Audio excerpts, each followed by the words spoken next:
Less than 2 weeks before Christmas, it's an amazing 65 degrees in Statesboro. What a beautiful night for the 36th edition of the App State Georgia Southern rivalry here at Paulson Stadium.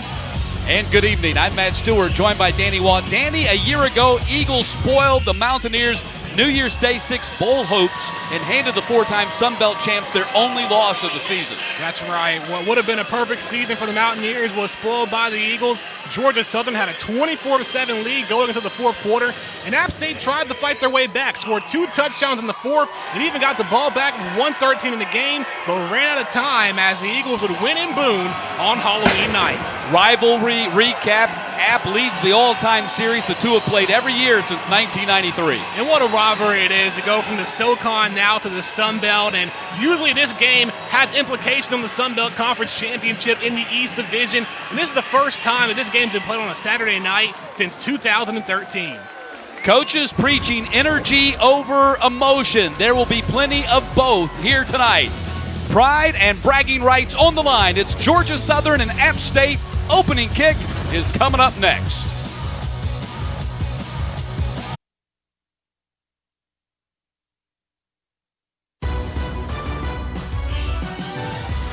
You're watching the Sun Belt Conference on ESPN as we welcome you back to Paulson Stadium. 7-3 App State, 7-4 Georgia Southern, playing for second place in the Sun Belt East here tonight. And already, Danny, before the game, things got a little emotional. That's what you like to see right there. That's what this rivalry is all about. The one time out of the year these two teams face off against each other, and you know the Mountaineers have a chip on their shoulder losing to the Eagles in the last 2 seasons. So the officials already busy trying to separate the two teams here tonight. And the head coach of the Mountaineers, Sean Clark, 364 days ago, he was promoted to replace Elijah Drinkwitz, who became the head coach at Missouri. His first game just 8 days later led App State to a 31-17 win over UAB in the New Orleans Bowl. And he is 8-3 here at the end of his first full season as the Mountaineers head coach. And Chad Lunsford has never lost to App State as a head coach. 2-0 against the Mountaineers, 26-17 in his third full season. He's done a tremendous job leading the Eagles against the Mountaineers, and with this game being played at the very end of the season, normally it's played in the middle of the year in October. This game is pretty much a makeup game that was initially supposed to happen in October, but now happening here in the final regular season game for both of these programs. And some would say that's where it needs to be, towards the end of the season. It's one of those big rivalry games. Some would say maybe one of the best rivalry games in the G5. Georgia Southern will be receiving first as Riker Casey, the redshirt freshman, out of New Smyrna Beach, Florida, has teed it up for the Mountaineers, and they're ready to go. In their white, gold, and black, and Caleb Hood will take the kick 3 yards deep in the end zone. He's bringing it out. And Hood is going to be stopped at the 13-yard line. And the decision by Caleb Hood, an emotional decision perhaps, to bring it out of the end zone 3 yards deep, cost him some yardage here. You're going to see a lot of emotion from players on both of these sides as this game moves along. Wouldn't be surprised if the chippiness continues throughout this game, especially in the first series for both teams. Justin Tomlin getting his second start at quarterback in place of the injured Shai Wirtz. You take a look at his numbers. He's out of Southwest DeKalb High School there in the Atlanta area. And word is Tomlin did not practice much this week. He got banged up in that victory against Florida Atlantic last week, and we might see Miller Mosley or maybe even Caleb Hood taking some snaps. Tomlin going to run optional in the first play. He gets dropped at the 15-yard line. Tackle made by Nick Hampton and Caleb Spurlin. Yeah, and here's the thing, he had an MRI done prior to this game, and the test came back clean. No significant damage, but that knee may be nagging him a little bit, so it'll be interesting to see how much Tomlin can take as this game rolls along. It's interesting. Doug Roost, the interim offensive coordinator, said he did not know just how tough Justin Tomlin was, but found that out in that game against Florida Atlantic. Tomlin's going to run it again up to the 20-yard line. Tackled by the safety, Ryan Huff. His helmet comes off, so he comes out of the ball game. So already we'll take a look at Miller Mosley coming in to replace Tomlin. Solid run up the middle for a couple of yards. ran for 78 yards and 20 carries against Florida Atlantic last Saturday night.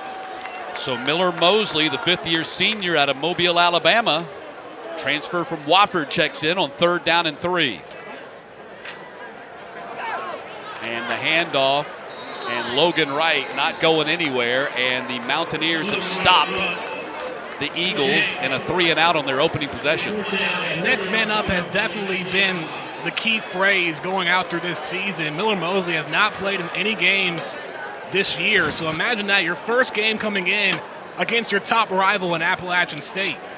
You saw number 9, Demetrius Taylor, the defensive end, making the tackle. He is an absolute monster at 6'1", 295.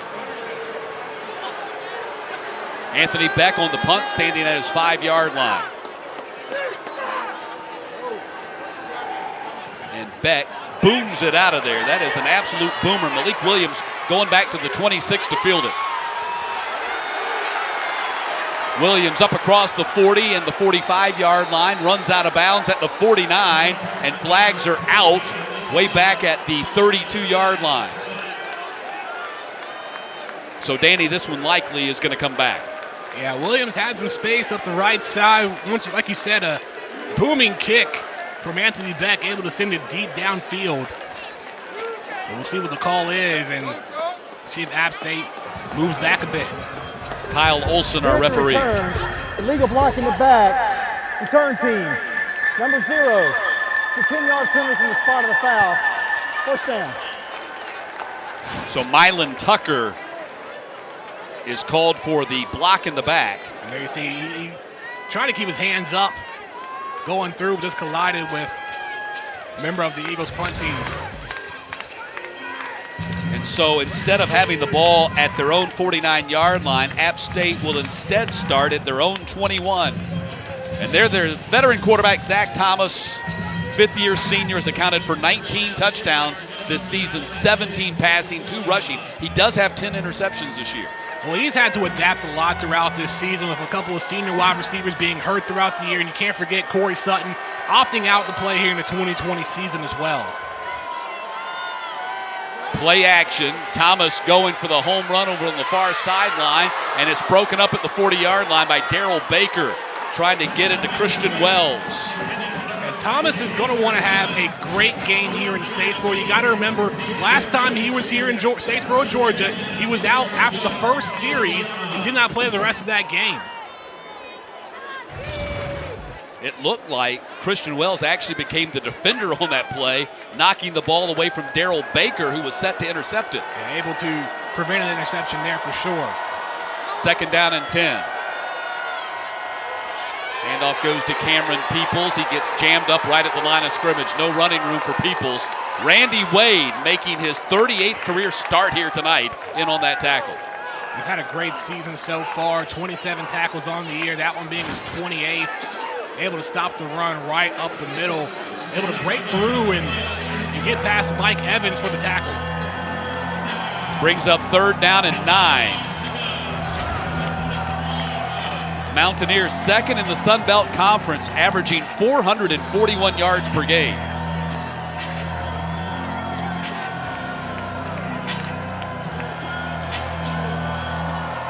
Thomas averaging 214 yards total offense per game, 187 in the air. It's 3rd and 9.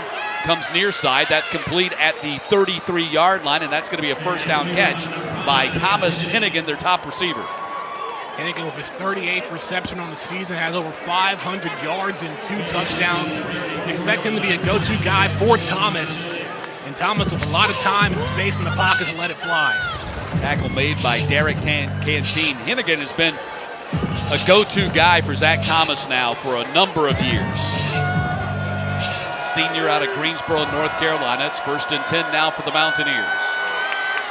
Thomas throws it over the head of Jalen Virgil out there. Coverage was coming from Baker, so that was the wise move.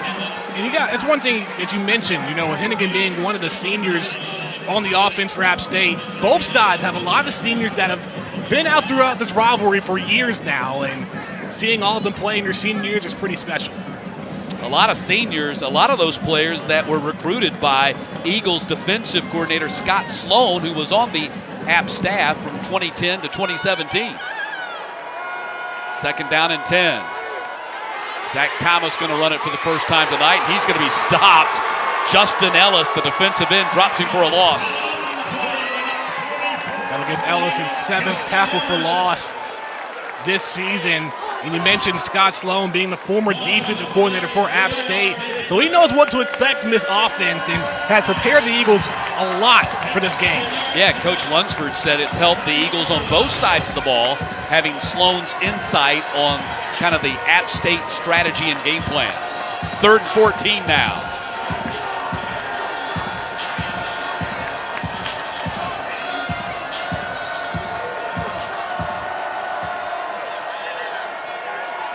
Blitz coming off the edge from Josue and thrown out of bounds. Was looking for Malik Williams, and now it's 4th down, punting situation for the Mountaineers. We saw that trips right formation from App State there on 3rd and long. And Williams going straight, coming by the curl route and then breaking outside. Would have had space to make a catch if Thomas would have connected to him. Xavier Subich on the Melbourne, Australia.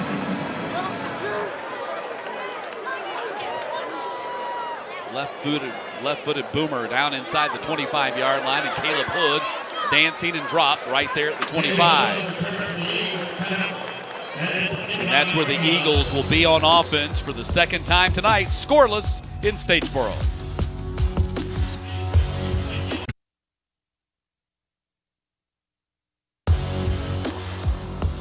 The Eagles' victory in Boone last Halloween 2019 was devastating to the Mountaineers season. Yeah, you see the contrast in the styles there with the Eagles over 300 yards on the ground. Zach Thomas was able to get things going in the 4th quarter of that game, 271 passing yards. But both teams missing a key piece in both of their offense. For Georgia Southern, Wesley Kennedy had 145 yards in that matchup, and Corey Sutton had the 2 touchdowns in the 4th quarter for the Mountaineers. Tomlin running option. Hood the pitch man and tosses to Hood, and he's out of bounds shy of the 30-yard line. Picks up a couple of yards on the play. But it was devastating to the App State season because they had just been ranked and they were in the national conversation for perhaps landing a New Year's Day 6 bowl game, and that wiped it out. It's actually happened both times. The last 2 times the Eagles have faced the Mountaineers, they were ranked for the first time of the season, and then their first game as being ranked, they ran into Georgia Southern, and the Eagles were able to get the win. So many huge games between these two teams over the years, SoCon and then Sun Belt. And there's the run by Logan Wright up to the 33-yard line. He picks up 5 on the play. And boy, what the last couple of games Logan Wright has had since the loss of J.D. King to the season-ending knee injury and then Wesley Kennedy to suspension. Yeah, Logan Wright had a great game last week against Florida Atlantic. He ran for 57 yards, had the 1 offensive touchdown on the night, and then made 2 big 30-yard catches from Justin Tomlin downfield, made up for 65 of Justin Tomlin's 70 passing yards. 3rd down and 2. Running option again, and Tomlin not going to get there. Going to be thrown for a loss by Trey Cobb, who played his high school ball not far from here. He was a Ware County Gator in high school. He makes the TFL right there. You know, Doug Roos talked about how tough Justin Tomlin is, but some of the mistakes that he makes is trying to make a decision whether to pitch that ball or not the last possible second. You see there, thought about letting it go, had nowhere to go, and got taken down for a loss. So Anthony Beck punting for the second time, 54 yards on his first kick in this game.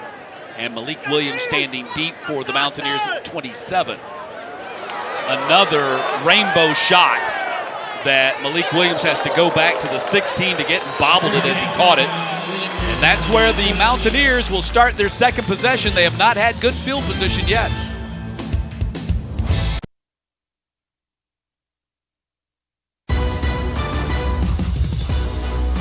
The weather here tonight in Statesboro is absolutely fabulous. 62 degrees, less than 2 weeks before Christmas Day. Yeah, that's something you don't really see. It was cold here in Statesboro in the last week or so. It was even cold in their game against Florida Atlantic, but things have warmed up quite a bit here tonight against App State. It makes a December game feel like a early October game for sure. This is the latest these two teams have ever played against each other. The previous was December 8th in the FCS quarterfinals.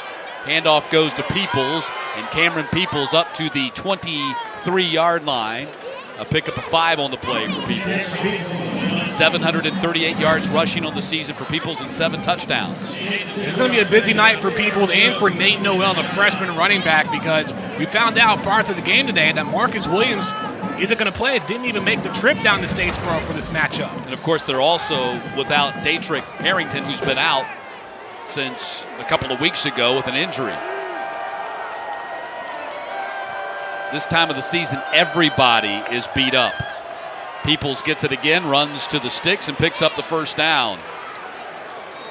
And that was one thing defensive coordinator Scott Sloan talked about, how the season has taken a toll. Each week it's more and more. I mean, you're playing a 12-game season within 15 weeks, and you have to remember games that were postponed early in August and September. It definitely takes a toll. It changes how you practice leading up in the week as well.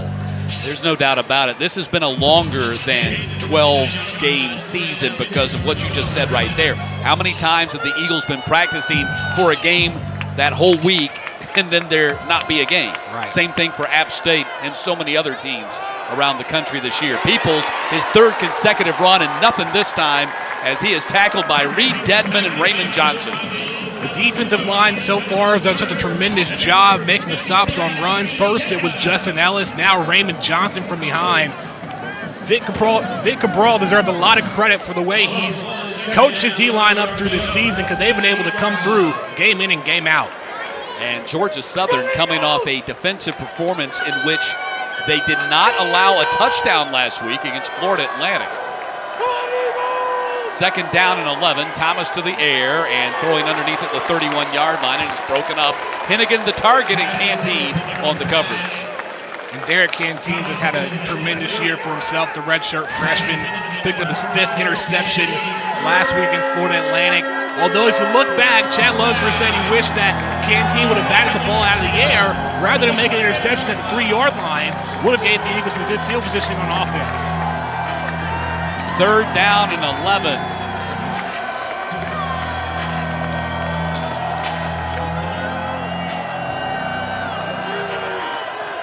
Heavy rush coming up the middle. Zach Thomas going to try to run through it, and he does. Up to the 40-yard line and slides for the first down.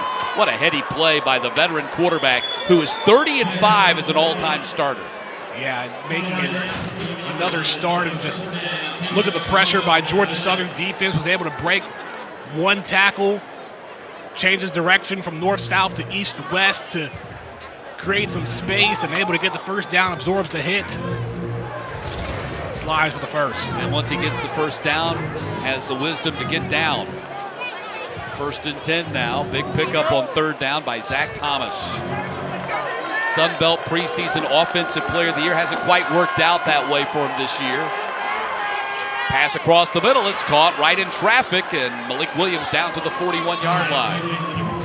And Sean Clark said how proud he was of Zach, because things kind of haven't gone his way throughout the year, but he's been able to adjust. He's had some bad games, but also he had some games where he wasn't playing with the weapons that he's normally equipped with. 38 catches now for Malik Williams this season as he goes over 500 yards for the year, averaging 55 yards per game catching the ball. It's Pearson, the tight end, in motion.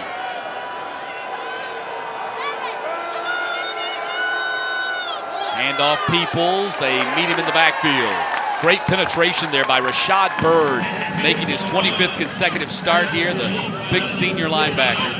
And nobody had Rashad Bird there on that play. Had the basic 3-4 and then had the middle linebacker blitz. And Bird was right there to make the stop. 2nd down and 10, ball at the 42. Nearly 10 minutes into this first quarter, scoreless, App State, Georgia Southern. Quinn Williams creeping up on the edge. Here he comes off the blitz. He's got a shot at him. Quarterback sack for Quinn Williams. You saw that coming from a mile away, and Zach Thomas still couldn't get away. Yeah, you saw the outside linebackers were showing blitz before the snap. And what a job by Williams, able to break off on the outside. Was able to get past Cameron Peoples, who was supposed to make the block on the outside linebacker, and Thomas had no time at all. There you see the emotion about what this rivalry means to both teams. 3rd and 23 now after the sack by Quinn Williams.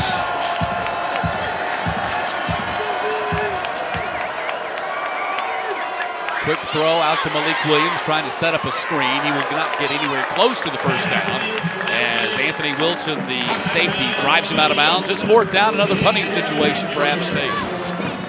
So this drive, the Mountaineers were able to make some progress going with the screen on 3rd down. Got a couple of yards, but 2 yards shy. What they were able to do, Danny, is guarantee that they can flip the field again because they were pinned deep in their 16. They moved the ball out far enough for Subich to try to pin the Eagles deep again.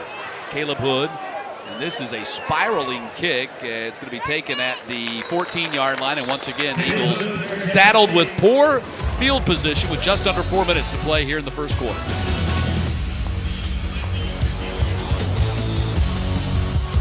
This holiday, get the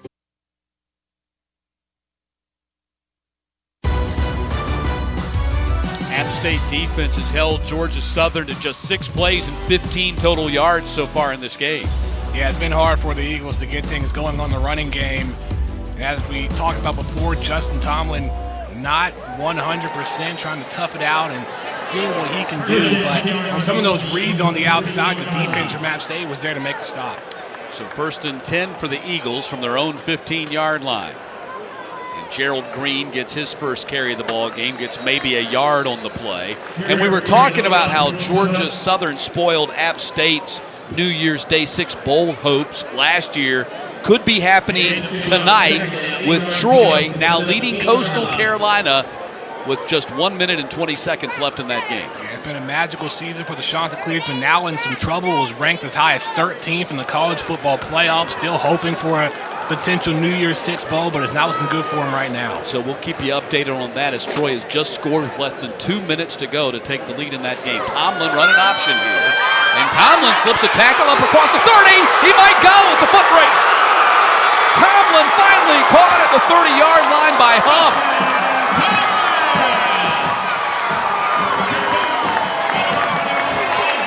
What a big run. There you see Morgan's been on the outside. Decides to keep it, breaks the tackle. Good blocking outside from Darian Anderson. Like you said, a foot race. Luckily for the Mountaineers, Ryan Huff was able to trip up Tomlin, preventing a touchdown. How about Justin Tomlin subbing for the injured Shy Wertz, who came out to take the coin toss for the Eagles tonight, and what might just be his final game as an Eagle here at Paulson Stadium, and he's not getting a chance to play it. 55-yard run by Tomlin gives the Eagles the ball at the 29. Now Tomlin across the middle, intercepted at the 15-yard line, and the Mountaineers get it right back. Picked off by Brendan Harrington, the outside linebacker. And after the big run by Tomlin, he turns it over. The Eagles went 2 steps forward, but then going 3 steps back. You see Tomlin was looking for Malik Murray in the middle, but didn't throw it high enough to get past Brendan Harrington, who notches his 4th interception on the year. So the Mountaineers get the first big turnover of the ball game, and it thwarts what was the first great scoring opportunity for the Eagles tonight. Zach Thomas brings the offense back out with 2:39 to play in the quarter. Ball at the 15-yard line. Only 43 yards of offense so far for the Mountaineers, and Nate Noel getting his first carry of the ball game, picks up a couple of yards. You know, it's just, you talked about how Shy Wertz, a senior, wasn't going to be able to play here today. It's just something that a lot of fans wish they could see, just having the 2 senior quarterbacks in Zach Thomas and Shy Wertz, who have been premier quarterbacks in the Sun Belt throughout their careers. So 2nd down and 7, there is no doubt about it.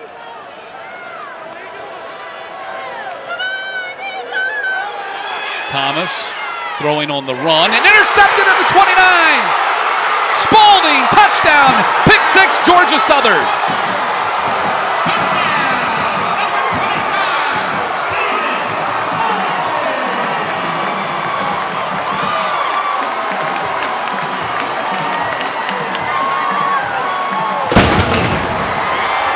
As the cannon fires, the youth of the secondary for Georgia Southern has really stepped up throughout this season.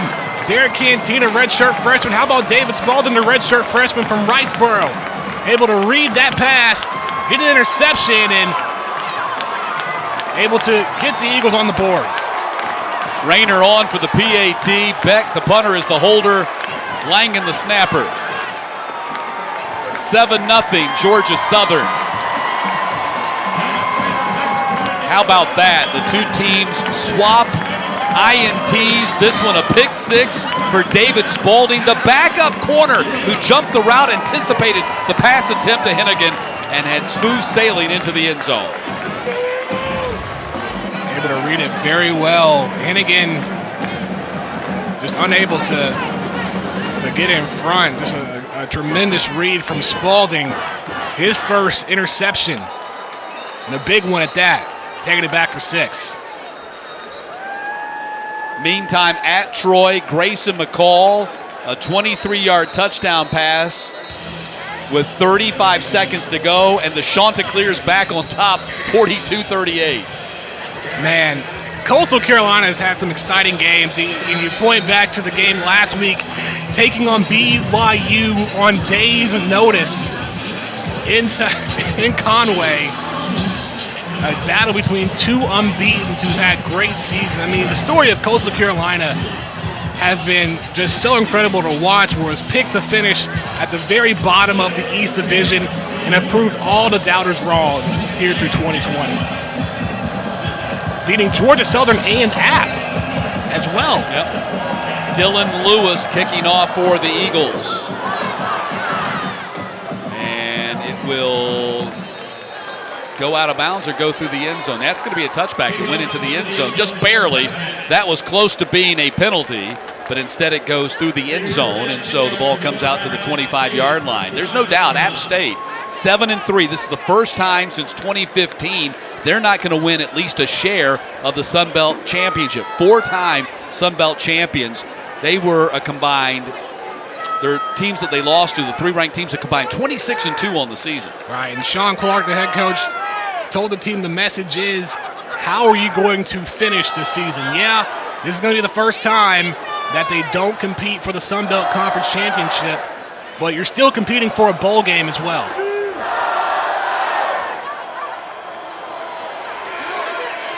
And Noel, as Wilson comes up from the safety position to trip him up. You know, offensive coordinator Tony Peterson talked about having 3 running backs just wasn't enough. Somewhat wishing that they had the running back depth that Georgia Southern has had throughout the season. And pretty much now, without Marcus Williams, you're down to 2 primary running backs throughout this game. So we'll see how many touches that Noel and Peoples will have as the night rolls on. Noel finds a lane and cuts back up and in. Picks up just a couple of yards on the play. Not a lot of running room. Jalen Jackson, the dog backer, making the tackle. And now it's going to be 3rd down. With it being 3rd and 6, you would expect Zach Thomas to throw a short pass. Confidence has to be shaken a little bit after throwing an interception his last throw. Interesting enough, to follow up on your point right there, Georgia Southern and App tied with Army, the only teams in the country with 5 players who've rushed for 100 yards this season. And neither one of the teams has those 5. Hit from behind by Raymond Johnson. The ball is out, and let's see who got on top of it. Raymond Johnson snuck up from behind, and Zach Thomas did not hear him coming. And it looks like the Mountaineers avoid disaster as Ryan Newsel, the left guard, is able to get on top of it. Land on the field is a fumble. Covered by the defense. Well, you see here Raymond Johnson, just like a thief in the night, coming through as soon as Thomas was going to make the throw, swats it out of his hand. Just what a senior season for Raymond Johnson. You know, we've talked multiple times if Raymond Johnson would end up just clearing for the NFL draft, he still has an extra year of eligibility, and could you just imagine how much more he could be? There's no doubt about it. Fair catch is called for by Hood. He dropped it, and then it's scooped up by Georgia Southern going out of bounds, and so the ball getting slippery. We've had fumbles, we've had interceptions, and the first quarter comes to a close. Hold on here. We have a flag. The first quarter. Okay, that will be the end of the first quarter. No flag on the field.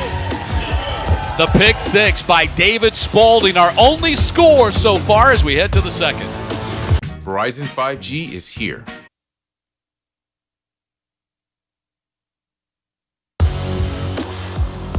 Start of the second quarter here in Statesboro. Georgia Southern on top of App State, 7-0. Matt Stewart along with Danny Waugh. And Coastal Carolina comes back to beat Troy. And so the Chanticleers finish up as the East Division champions at 8-0, 11-0 overall. And they'll host Louisiana in the Sun Belt Championship game next Saturday.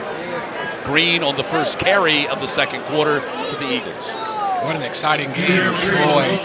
There were 4 touchdowns scored in the final 5 minutes of play.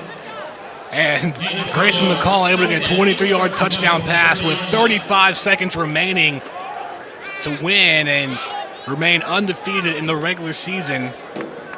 And their hopes are still up for a New Year's Six bowl. It all really depends on what happens with Cincinnati because right now they will be the favorites. But just what a season has been for the Chanticleers, and they've already beaten Louisiana once. See if they can make it twice. Raging Cajuns and Chanticleers at noon Eastern next Saturday, the Sun Belt Championship on ESPN. Tomlin to the air, and it's complete at the 46-yard line. Najee Thomas making the catch. Najee Thompson with the catch for the Eagles, and that'll be a first down for Georgia Southern. It's a good route from Thompson. Picks up his 3rd catch on the year. Tomlin stepping into the throw. Just got it over as Harrington was looking for a 2nd interception.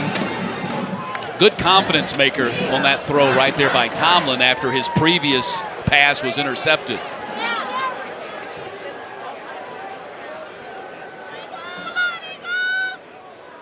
Handoff, Logan Wright pulls his way up to the 48-yard line. Ryan Huff out of Atlanta, actually out of Athens, making that tackle for the Mountaineers. Practically their entire secondary is from the state of Georgia. Huff is from Athens. You got Caden Smith from Lawrenceville. Jolly is from Stone Mountain. Only Gene Charles, the 5th-year senior, and Bednarik and Thorpe Award semifinalists is from the state of Florida. But all the rest of the starters back there for App from the state of Georgia. Including the backups as well. Tommy Wright from Lithonia. Big hit right there from DeMarco Jackson. That's a big thing you got to think about. You know, even though these two teams are states apart, and players from both sides are recruited from both programs. Well, App State has made a killing recruiting players out of the state of Georgia for years now. DeMarco Jackson, their leading tackler, is 5th tackle for loss this season. Now it's going to be 3rd down and long for the Eagles. Georgia Southern has yet to convert on 3rd down tonight.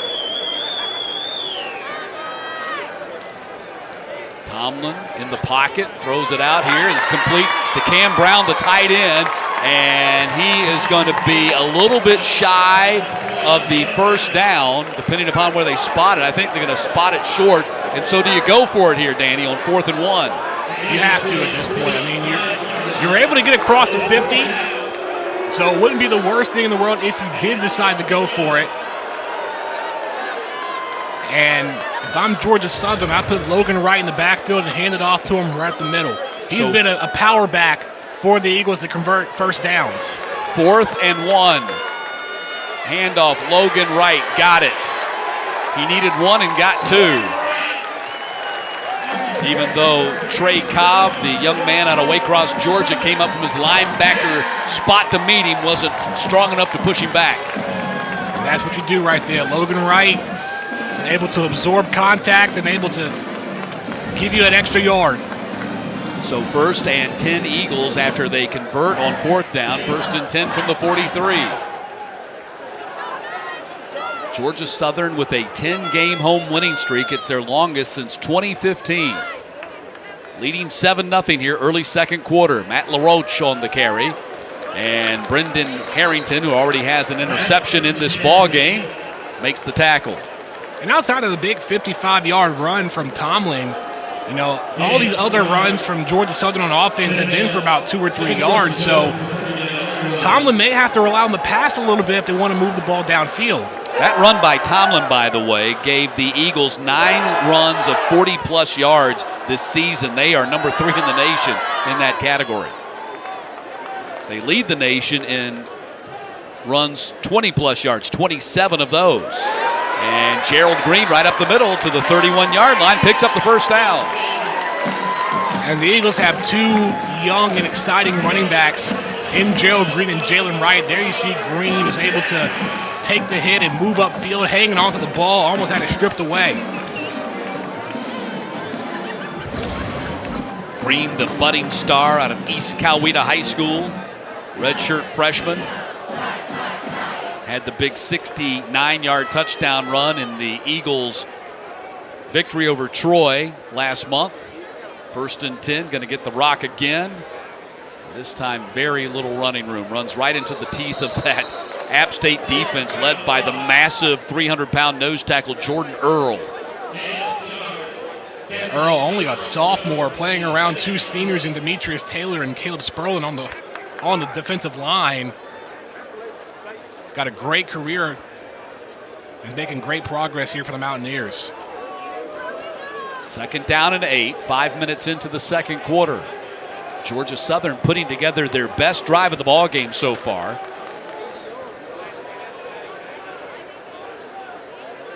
Play action. Tomlin going over the top for the score, and Carter can't run underneath it.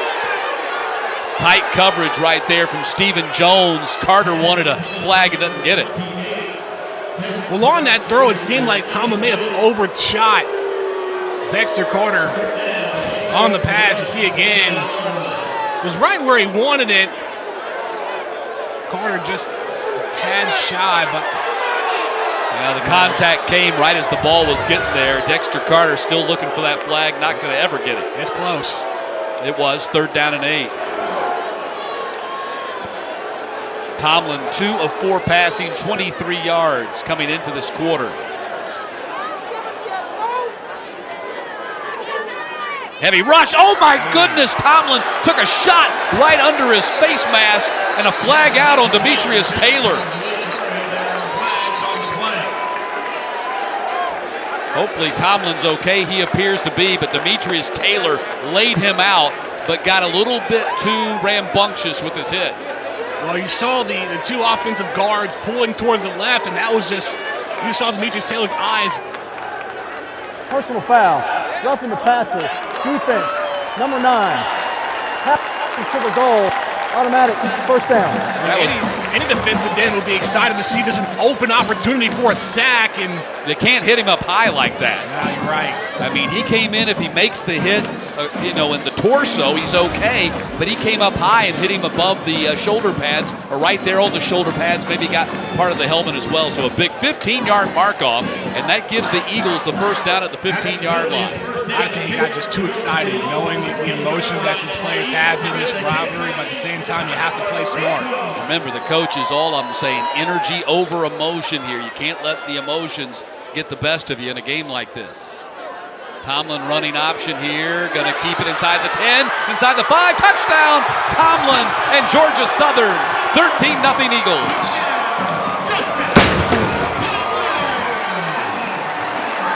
And the toughness of Tomlin, he's limping, making his way over to the side. We talked about how his knee wasn't 100% entering this game.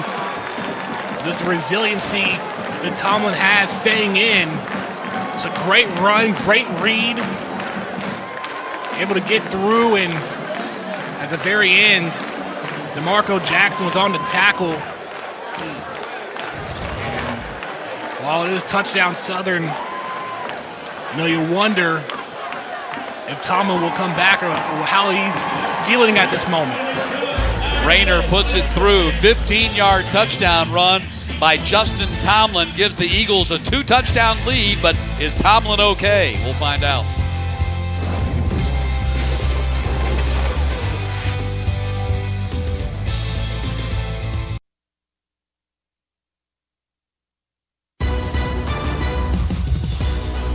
Miller Mosley was warming up during the timeout as Justin Tomlin went to the medical tent after scoring on that 15-yard touchdown run. Yeah, you saw there at the very end, Tomlin limping after scoring the touchdown, and there's some time to make that decision on whether Tomlin makes his way back out or does Miller Mosley step in. Dylan Lewis with the kickoff, and it's going to go out of bounds. So the Mountaineers will get the ball at the 35-yard line. And that's one of the things we talked about with Chad Lunsford this week. Of course, obviously he was the special teams coordinator before becoming the head coach. So that's always been one of his specialties.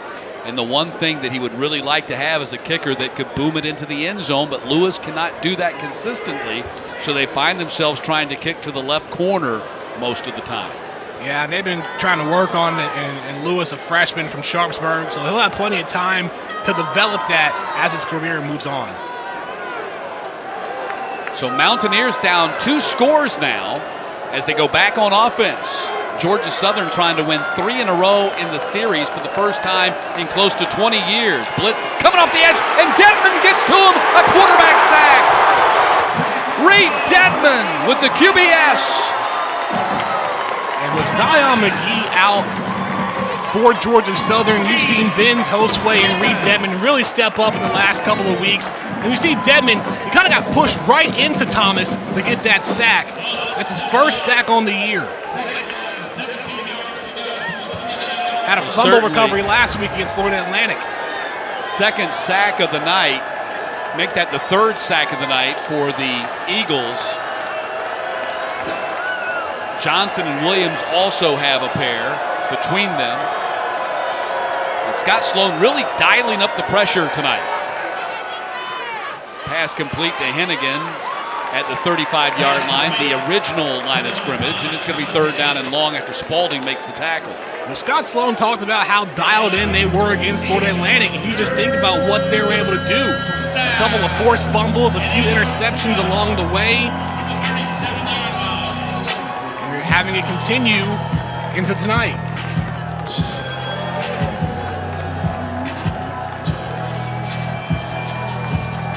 What's interesting is Canteen has not been out there for a while. Spalding, I don't know whether Canteen got hurt or not earlier in the game, because it was Spalding who had the pick 6.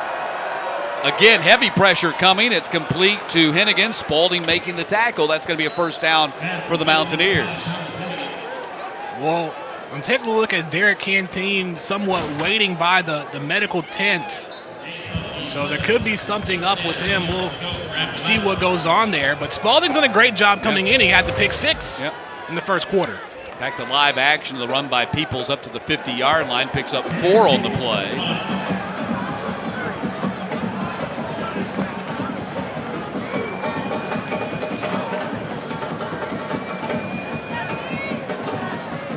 Probably more like 3. They spotted it at the 49, so 2nd down and 7. Naked bootleg throw complete to Williams. Williams dropped at the 42-yard line. That'll be a 1st down. Justin Birdsong, who had such a big game last week against Florida Atlantic, starting again in place of the injured Kendrick Duncan, made that tackle. App going tempo here. And Peoples gets about 3 or 4 on the play. Dedman again making the tackle. Trying to catch Georgia Southern off of their game, speeding up the tempo a little bit on offense. They've been able to make some progress in the passing game. The last 3 passes complete by Zach Thomas. And now trying to switch it up, opening up the offense a little bit with the run. Interesting that Dedman's getting a lot of play here tonight as well, after Benz Hostway was their defensive player of the week last week against Florida Atlantic. Peoples runs. Flag is dropped at the 37. Let's check the call.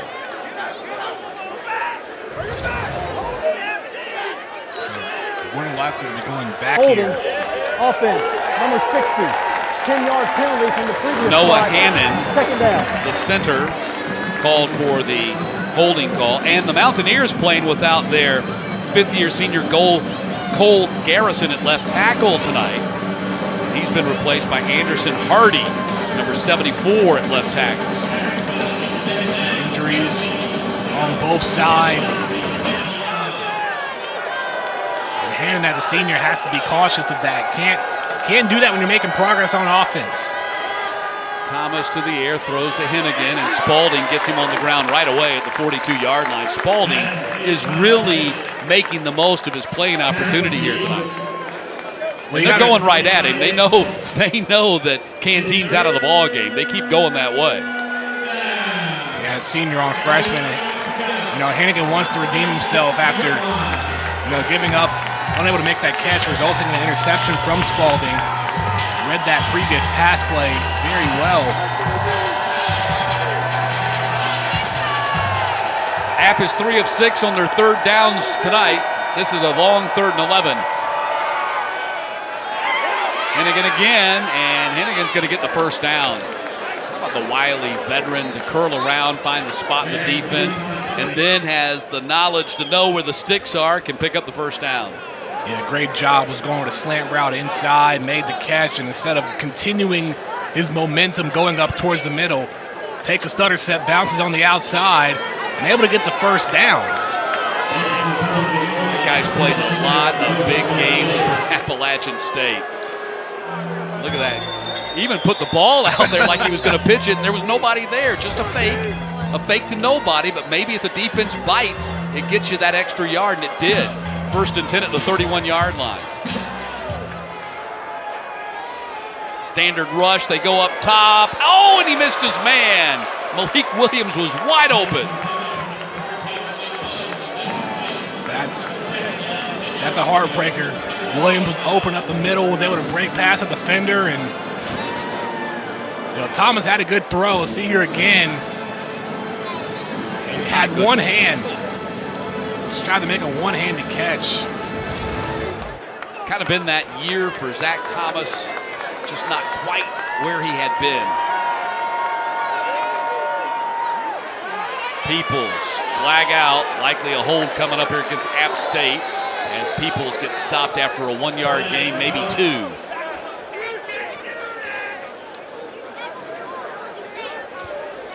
Again, a hold. That's the second one here on this drive that really hurt your progression because, Hennigan was able to save you the first time, but you can't make the same mistake twice. You've had 20 yards in penalties and a dropped touchdown pass.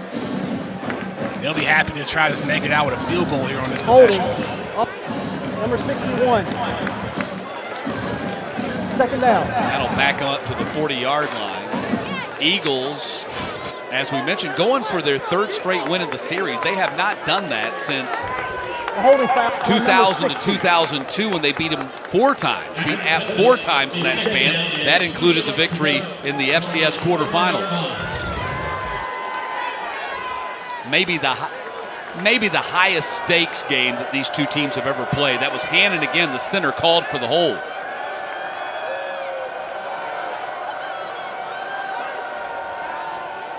They pick up the blitz, wide open, the tight end, and Pearson picks up the first down. Nicely done. That time they saw the blitz coming. Bird, the Mike linebacker, coming on a blitz, and Zach Thomas saw it as they go up tempo here. Peoples to the outside, and Peoples gets 9 on the play, down inside the 10 to the 9.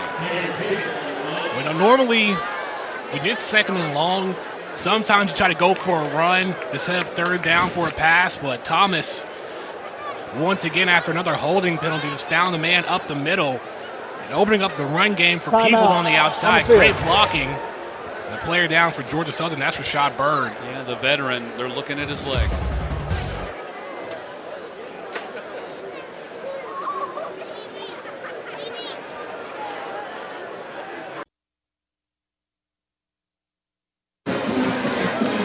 Big challenge for Chad Lunsford is just to find enough healthy bodies to play. Both inside linebackers now 2nd or 3rd teamers as Rashad Bird comes off the field.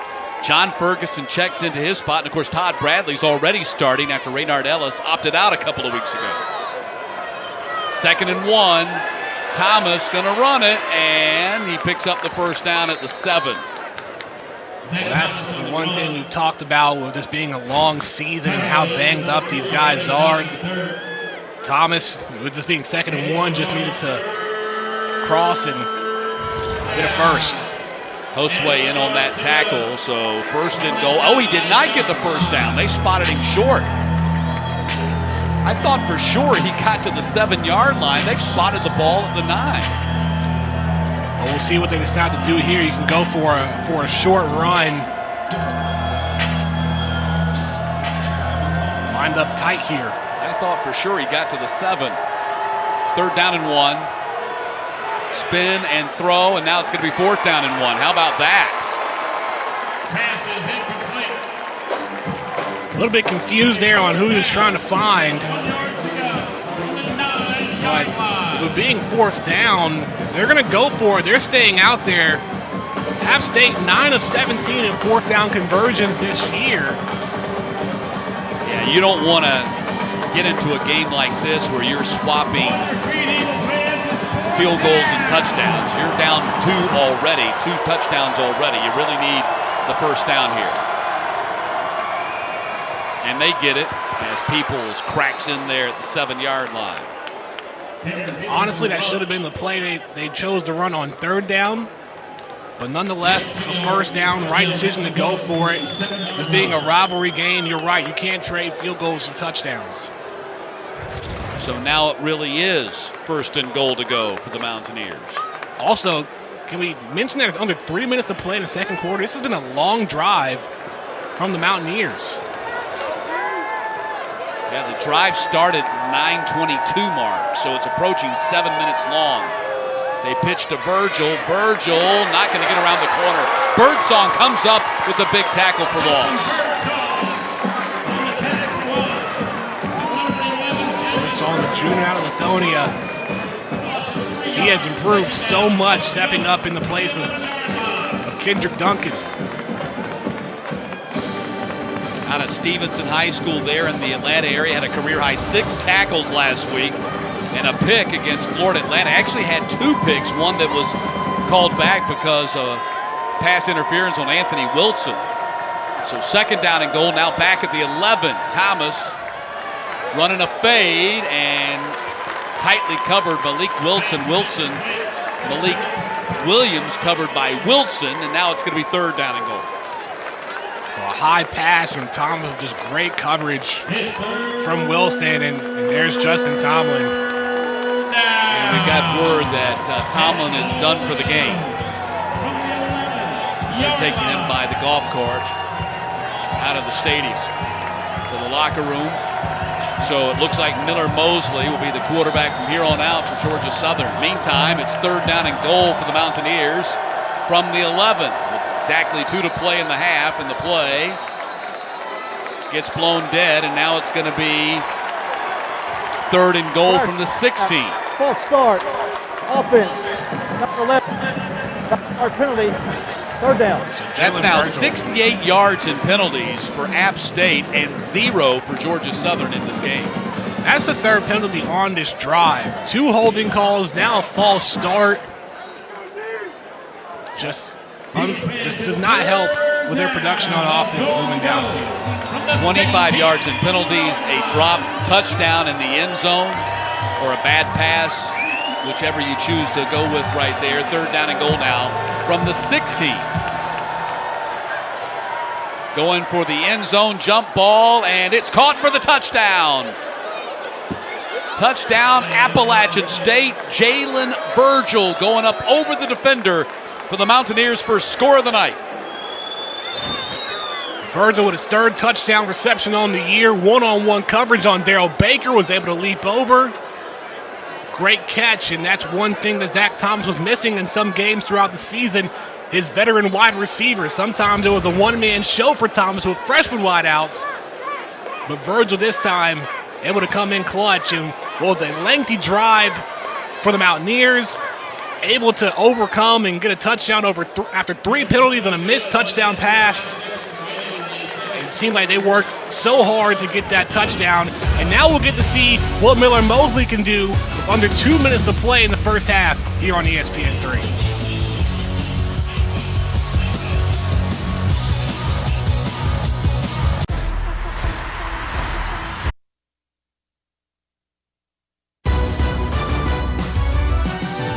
Jalen Virgil with the touchdown catch from Zach Thomas, capping a 17-play, 65-yard drive that took 7 minutes and 27 seconds, ate up half of the 2nd quarter. And not to mention had to overcome 25 yards of penalties as well just to get the touchdown, but much needed for the Mountaineers. And that ball went out at the 1 yard line, and so that means the Eagles get the ball at the 35. Out of bounds, kicking team. The ball we placed at the 35-yard line, first down. So ball at the 35 with 1:55 to play here in the first half. The Eagles do have all 3 timeouts remaining, and Miller Mosley, it's his game from here on out. Yeah, this would be a big moment for Mosley. As we talked about, a transfer from Wofford. Played in 12 games for the Terriers last year. Of course, Wofford did not have a season this fall. FCS not playing until the spring. So 1st and 10, and Mosley, the keeper, going to get dropped right away. Tim Frizzell, the outside linebacker, making the stop for the Mountaineers. So Georgia Southern is down to their third team quarterback. Appalachian State, their first of the half. And Appalachian State wants to get the ball back. They use a Timeout on the timeout, field. stops the clock with 1:44 to play, and will step aside as they do.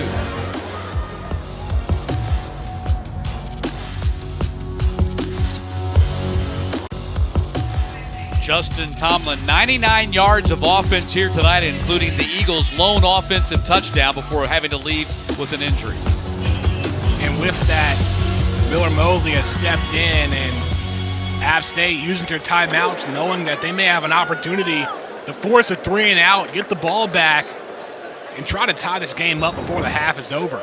Tomlin injured himself on that 15-yard touchdown run, and he has now gone to the locker room on the golf cart. So the keeper up to the 34-yard line, and the Eagles having trouble State, second of the half. moving the ball right now, and App quickly burns another timeout, and not a whole lot of time has ticked off the clock here on this sequence. And, you know, while we're seeing Miller Mosley right now, there is a chance that we could also see the freshman Sam Kinnerson, who played a couple of weeks ago, showed up for a snap or two against Georgia State, and you were on the call for that game, Matt. You saw the quickness of Kinnerson and how he kind of worked well with the offense. And we've also been told that we might see Caleb Hood as the quarterback here tonight as well. He would be the backup, or at least that's what we were told. He would be the backup if Mosley wasn't able to go or was ineffective. Well, there will be a lot of discussions on what the Eagles need to do in the second half.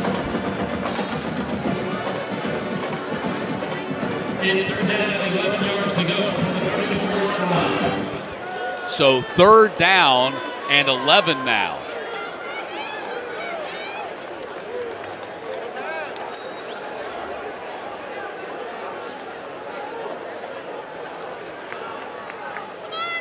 Hood goes in motion and running the pitch, and Mosley gets stopped in his tracks by Caden Smith, the strong safety. App burns another timeout very quickly. Timeout. And the Eagles in a punting situation. The Mountaineers going to get the ball back with a chance to try to get a tie here before halftime. Mosley doing what he could, was able to move the ball upfield a little bit, but unable to get the first down. Great tackle by Caden Smith, the senior.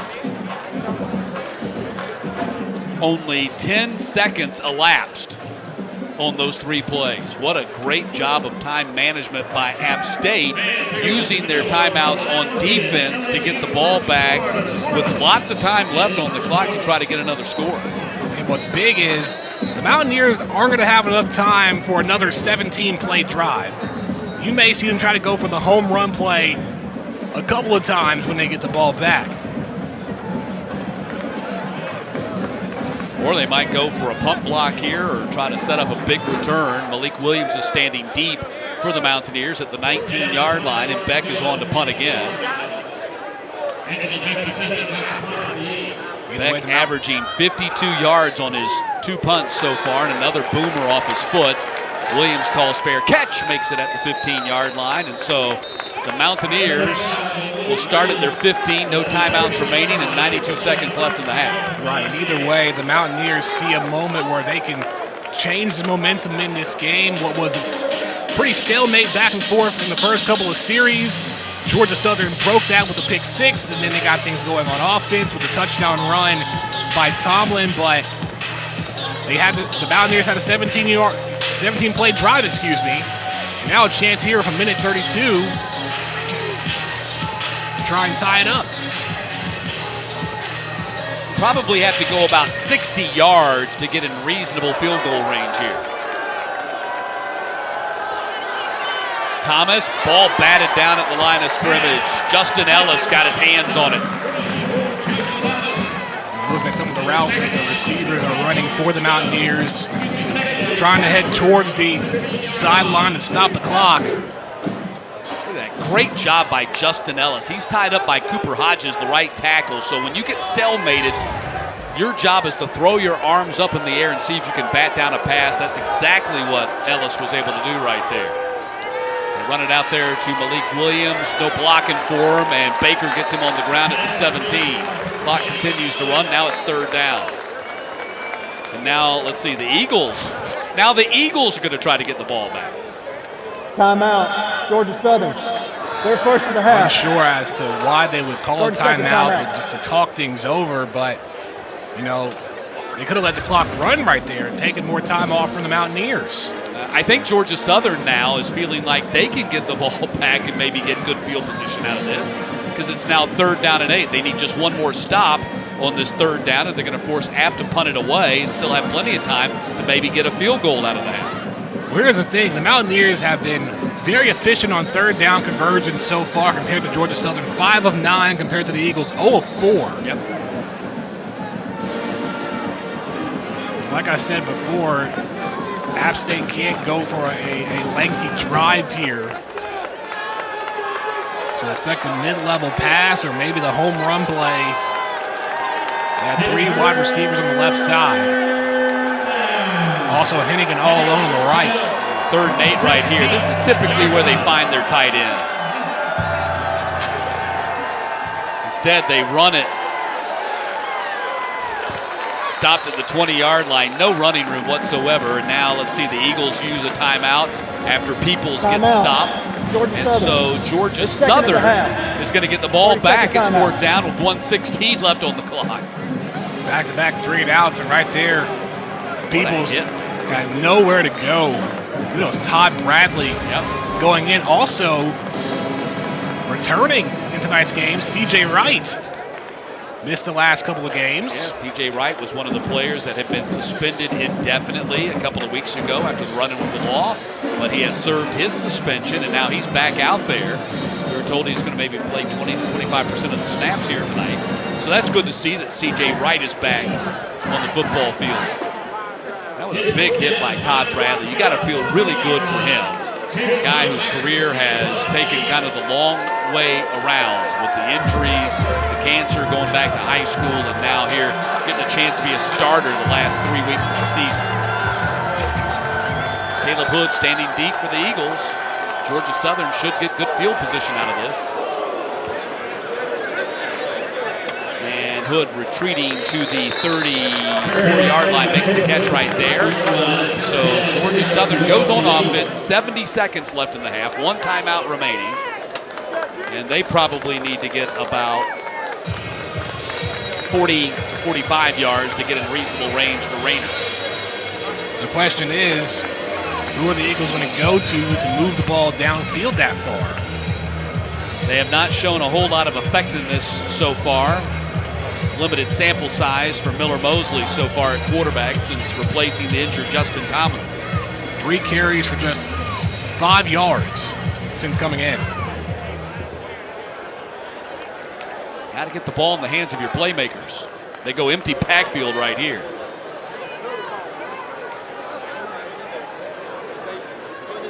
Mosley going to fake the run and go deep and throws in traffic and incomplete.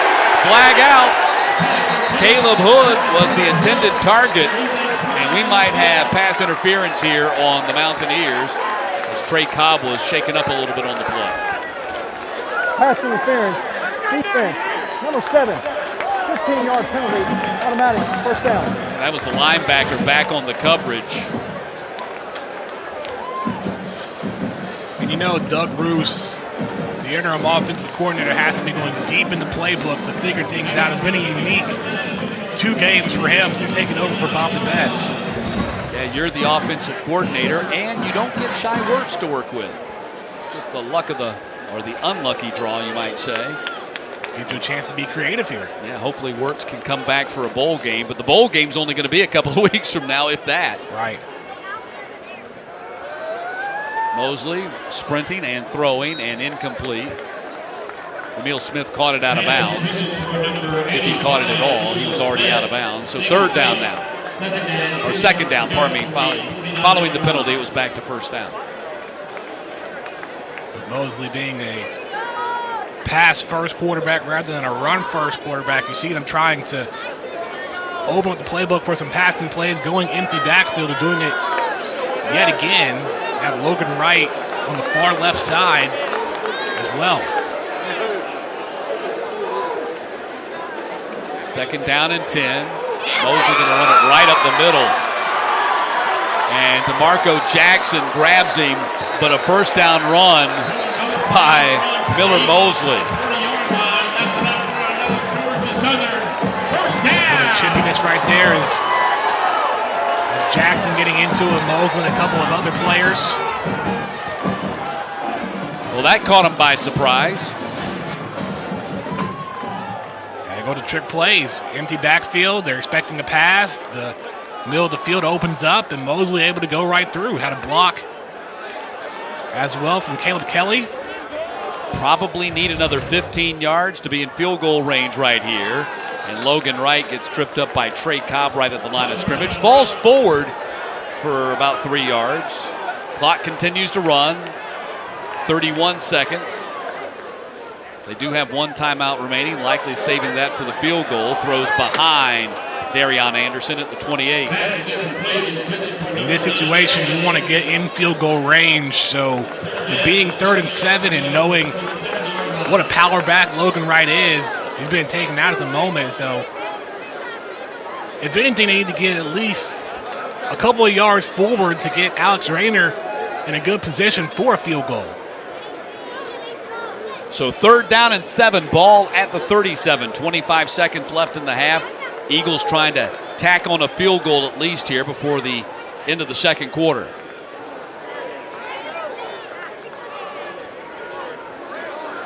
Mosley dumps it off to Cam Brown. Cam Brown inside the 20-yard line gets the ball in field goal range for the Eagles.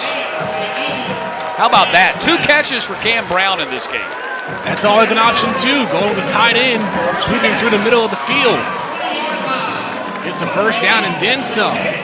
So now there's a chance for Georgia Southern to score a touchdown. They have 18 seconds and 1 timeout left. Take a couple of shots at the end zone right here.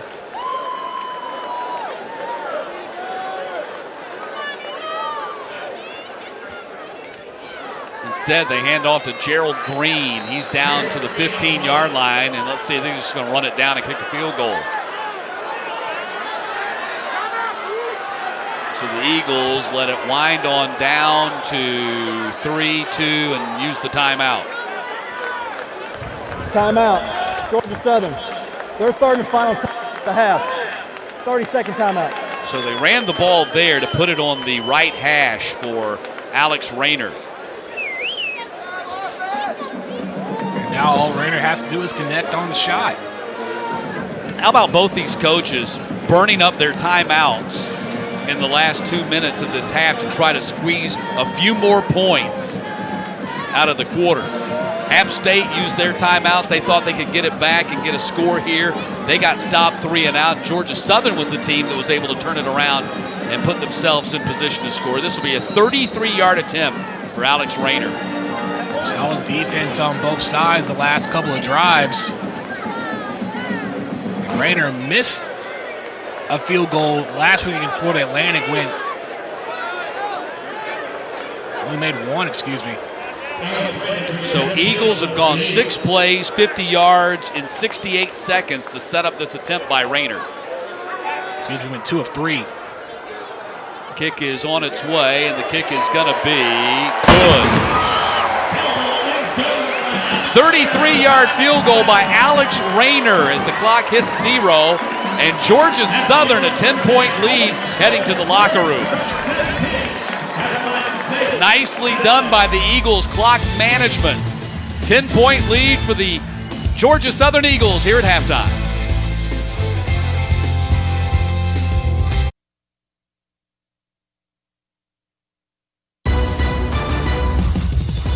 Welcome back. Halftime here at Paulson Stadium in Statesboro. Georgia Southern leading App State 17-7. Matt Stewart along with Danny Waugh. And Danny, as we look at the first half summary,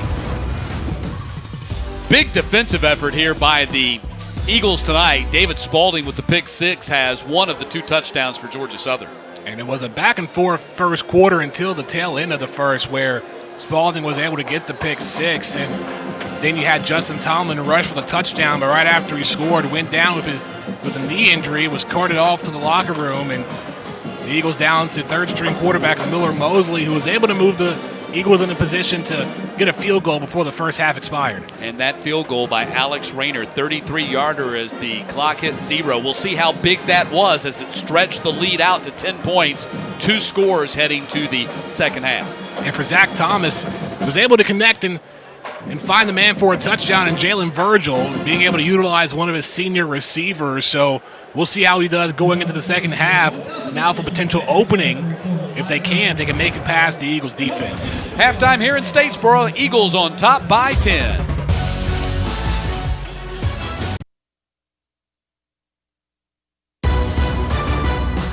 Welcome back. It is halftime here in Statesboro. Georgia Southern on top of App State, 17-7. Matt Stewart with Danny Waugh. Danny, let's take a look at the halftime stats. And 129 yards rushing for the Eagles in that first half, but the total yardage is pretty even here. Yeah, and Georgia Southern on the running game had to go through 6 different guys, and Justin Tomlin overall with 76 of those 129 rushing yards with the touchdown, had the big 55-yard gain as well. And Zach Thomas on the offensive side for App State with 116 passing yards and also a touchdown pass to Jalen Virgil. And you see the time of possession pretty split, favoring App State. Normally it's Georgia Southern who has the long drives, but App State had a 17-play drive resulting in a touchdown. Yeah, that's the odd thing, is because Georgia Southern is third in the nation in time of possession. They're trailing 5 minutes time of possession in this ball game. As we take a look at the first half highlights and the big sack by the Georgia Southern Eagles. They had 3 of those in the first half. That was Quinn Williams. Yeah, big-time stops on the defensive side for the Eagles and also for App State as well. It's been going back and forth, and here you see the first interception by Brendan Harrington. But then literally on the next drive, Zach Thomas on the rollout, trying to find Hennigan, but was picked off and sent back to the end zone by David Spalding. And Spalding getting a lot of playing time as Derek Canteen's out with a hip pointer, and his turn to the game is questionable. Yeah, was on the side using the bike, just trying to get loose, and it'll be interesting to see some of the adjustments that the Eagles and the Mountaineers make when we go into the second half. Tomlin scored on the 15-yard touchdown run right there, but he was lost for the rest of the game on that play as well. Third quarter coming up when we get back.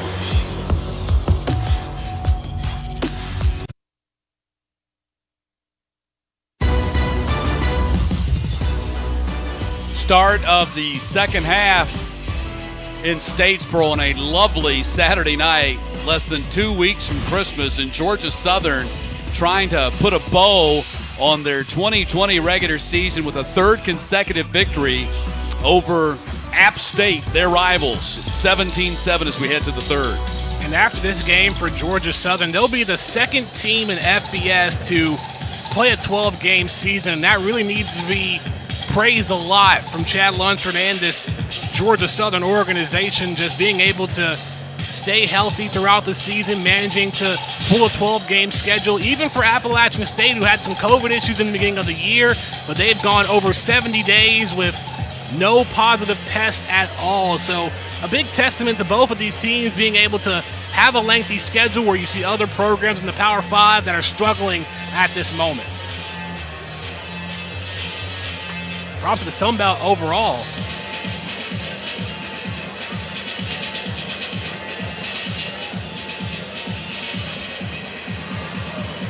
Chad Lunsford.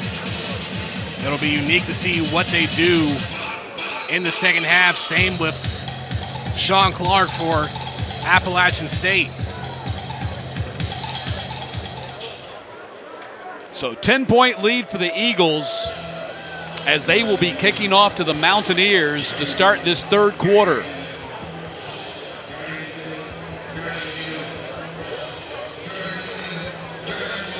And it looks like Alex Rayner is going to take the kickoff here. And Chad Lunsford said this was a possibility when we spoke to him early in the week. And going back to our conversation in the first half, Danny, still looking for that guy that can get the ball to the end zone for the touchback. Right. Over the years, the Eagles have been very fortunate to have some great kickers come through their programs. Tyler Bass, Young Wei Koo. And with Rayner and Dylan Lewis, Lewis a freshman, Rayner a redshirt freshman, they'll have time to develop. So still plenty of options on what they want to do with their kicking game. Kick taken at the 2 by Virgil, who has the 1 touchdown for the Mountaineers in this game. He gets dragged down from behind by Ferguson at the 28-yard line, and that's where the Mountaineers will start on offense to begin this third quarter. And they've been able to get some carries in the running game. Cameron Peoples, 10 rushes for 33 yards. He's been the primary guy they hand the ball off to, but in order to really get him in a position, they got to start on the passing game. And you may see Zach Thomas here on this drive go for a few more passes to his senior receivers, even his tight end as well, in order to open that up. And it worked on their 17-play drive back in the first half. Peoples gets the first carry of the third quarter, and he cracks it out there for a 7-yard gain to the 34-yard line. So Peoples on his 11th carry goes up over 40 yards for the game. Good job by Ephraim Kitchen, who returned last week and would come in for the tackle. Zach Thomas, 12 of 21 passing for 116 yards. The touchdown to Virgil and the pick 6 to Spalding. 2nd down and 4. And Peoples' big run out across the 40-yard line, stiff-arming Kitchen. And out to the 48, and that's a first down run for Peoples.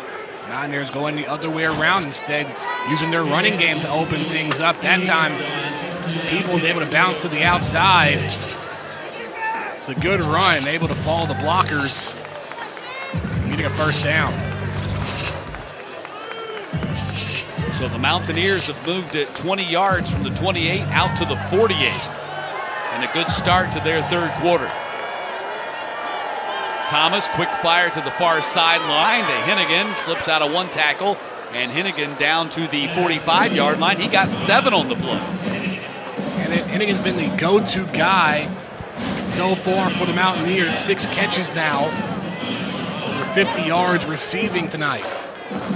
He is such a tough receiver, especially in traffic. Specializes in those screens, those bubble and tunnel screens. Got to be a tough hombre to get in there and mix it up, especially when you're running into those lanes where linebackers typically are. Noel with the carry picks up the first down at the 41-yard line, and so bam, bam, bam, App moving the ball down the field. And giving the freshman Noel a carry for a couple of yards, and you're right, you got to be a tough guy to passes, especially with the Eagles running a 3-4 defense, so you got to worry about an extra linebacker back there looking to take your head off. Keep your head on a swivel at the same time. 1st and 10, ball at the 41-yard line.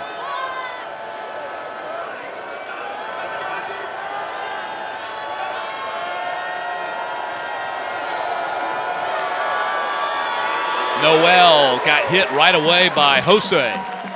Ben's Josue with the tackle. That's another beauty of the 3-4 for the Eagles, because you can line up a basic 3-4, but you can have 1 or 2 of your linebackers blitz. That's how they've been able to get a couple of sacks, having those 2 outside guys tail in, and really adds pressure on the offensive line trying to stop that coverage. Josue, the defensive player of the week for the Eagles last week in the vote of the defensive coaches. No gain on that play. 2nd down and 10. Thomas, pressure's coming. He's going to run away from it. now take off and pick up the first down at the 30 and more, and all the way down to the 21-yard line.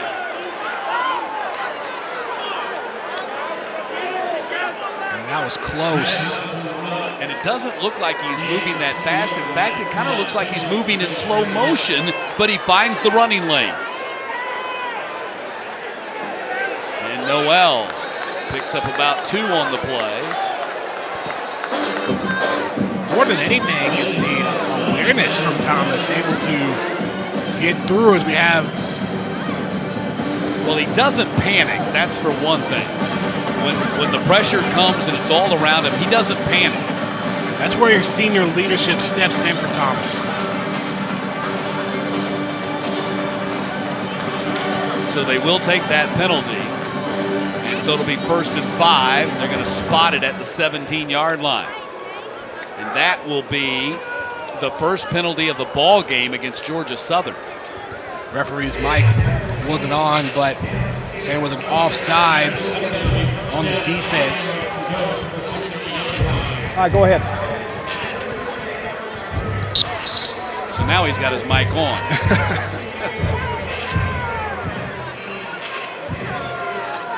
So 1st and 5 following the penalty. Quick pass to their tight end, and that's going to be a first down catch and run by Henry Pearson. And one thing you also have to take into consideration with Zach Thomas, as we talked about the leadership and how experienced he is, and how he has 30 wins under his belt as quarterback for the Mountaineers. That's one shy from Trevor Lawrence. Noel on the carry, picks up 2 down to the 9. Sub coming in. Impressive drive, 7 plays, 62 yards now. Say it again. For App State as they've moved from their 28.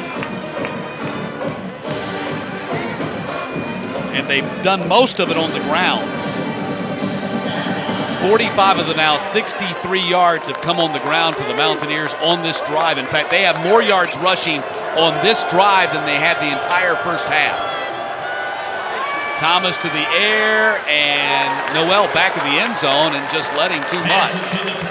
That's a tougher pass than you might initially think. You see Noel, he's open, you're like, why can't you hit him? Because you got to throw it over the defenders there. That and Noel getting tripped up at the end, but the pass from Thomas was too strong. Definitely led him, but throwing it almost out of bounds. Mountaineers 5 of 10 on 3rd down here. This is a 3rd and 9.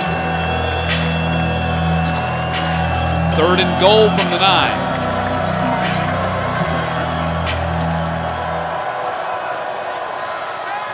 Pressure, throwing, touchdown Hennigan. Mountaineers on the board again at 17-13.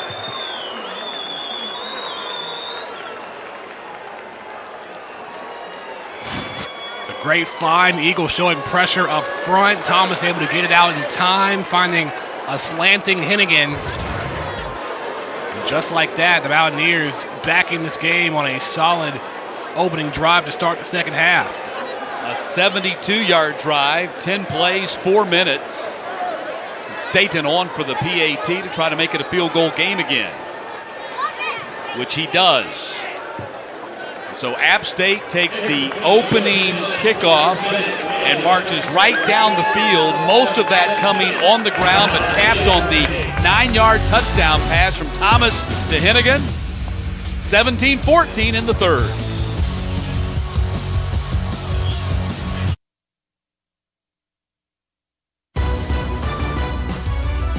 App State and Georgia Southern, between them 9 national championships. The Eagles winning their first in 1985, their most recent in 2000.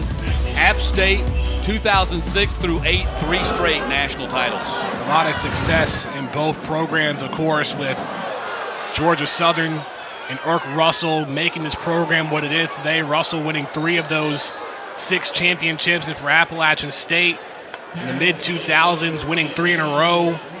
Mountaineer fans remember September 1st, 2007, the big upset over Michigan as well in that championship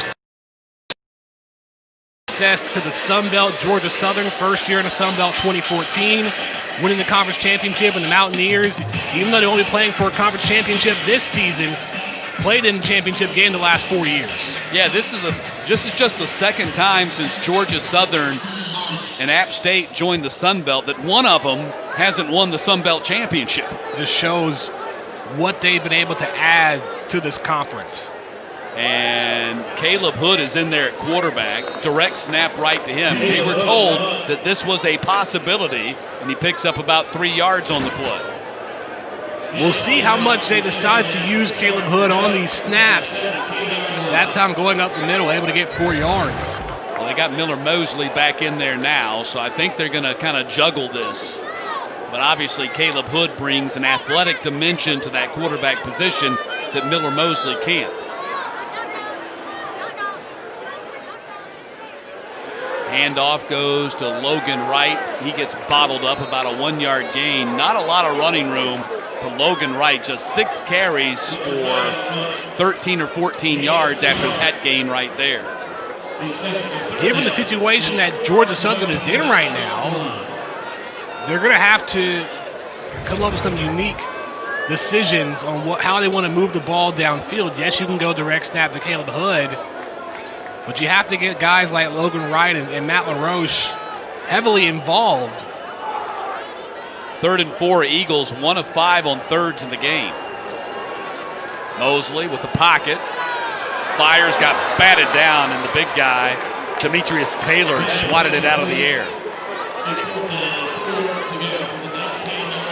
This will be a challenging second half for the Eagles on offense. It's a tremendous job from Taylor getting his hand up, deflecting the ball. Did you see the hang time by him? He just he jumped into the air and just kind of paused in the air and waited for the pass and then batted it down. What athleticism by the 6'1", 295 senior out of Miami Northwestern. High kick, fair catch is bobbled, and the Eagles might be on top of it inside the 50. You could see him having some difficulty tracking the ball as it was coming down, and Jalen Jackson recovers the fumbled punt for Georgia Southern. This is the time where you have to make the most out of different sides of the game. This time special teams come to the play. First down, Georgia Southern. Just unable to hang on to the fair catch. Well, that's one way to flip field position. Recover the fumbled punt by Malik Williams, and the Eagles take over 1st and 10 at the App 47.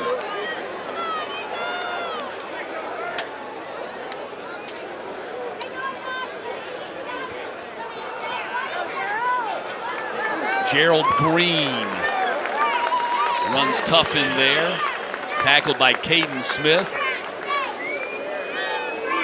A couple of Atlanta area former high school stars, Smith out of Mountain View and, of course, Green out of East Coweta. The one thing you want to pay attention to with the Eagles on offense here is how they're lining up Cam Brown, kind of having him in a fullback role, trying to be an extra blocker to help the Eagle running backs move downfield. 2nd down and 5. Malik Murray hasn't had any touches in this game. He was the one in motion. Quarterback sack. And the ball's out. And App may be on top of it, and it looks like the Mountaineers have gotten it back. Big Jordan Earl, the nose tackle, ends up with the pigskin. They collapsed the pocket quickly on Mosley. We saw it happen in the first quarter where both teams traded possessions with interceptions. This time by fumbles, pocket collapsing on Mosley. Sperlin. Yeah, Nick Hampton was the first guy to hit him. Hampton gets the quarterback sack, and Jordan Earl ends up recovering the fumble. And and the Mountaineer players are over there. They're playing towards their fans over there. They're over there. Their fans are over there cheering. The one thing I saw, I don't know if you saw, the Eagles have a turnover chain. I saw a plunger that the Mountaineers were using. I haven't ever seen the turnover plunger. That's Hennigan again on the catch. That's his 8th catch of the ball game. They've really used Thomas Hennigan as almost an extension of the run game tonight. Been able to get him in certain spots, able to make quick catches in situations where it's third and long. He knows where to go and how to run these routes. That was a 4-yard pickup right there. So now 7, 8, make that 8 catches for 64 yards for Hennigan tonight. Peoples crosses the 50 down to the 48. Going to bring up 3rd down and short for App State. This is the time where the Mountaineers need to capitalize. Saw Quinn Williams. Watch him come in on that tackle, just dropping his fist down on that football, trying to knock it loose. But Peoples had it wrapped up securely. 3rd down and 1. Approaching 7 to play here in the 3rd. App State with a chance on this drive to tie or take the lead. Nothing doing on 3rd down, got stonewalled, and now they've got a big decision to make from the 48. If you're App State, I think you should go for it. Considering the Eagles are trying to figure things out on the offensive end, they can rely on their defense to make a stop if they need to. Really 4th and 1, you can go for a run up the middle. Also a quarterback sneak can do it too. You can see the ball is at the 48 after Peoples got stopped right there. And you see Birds back in the ball game too for the Eagles. Little pop pass caught for a 1st down. Pearson down the sideline. Pearson all the way down inside the 20, close to the 15. Nicely executed. Eagles thought run was coming. A little pop pass from Thomas to Pearson. That's such a dangerous play to make on 4th and 1.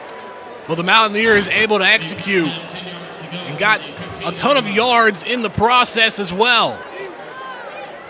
Wow, what a play by App State. Now they've got it 1st and 10 at the Eagles' 15.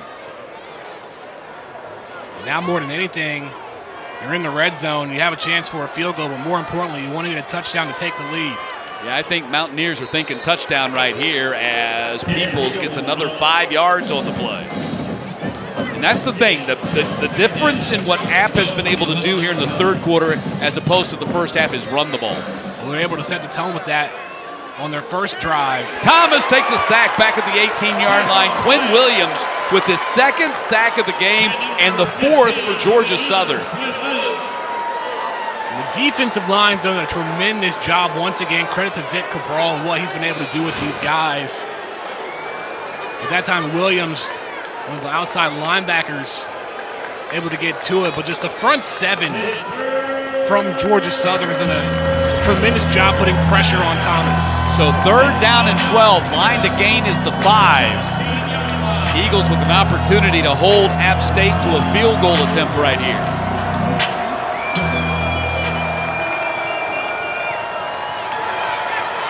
Thomas weaves through traffic, going to go down at the 16-yard line as Ellis got a piece of his foot and tripped him, and now it's 4th down.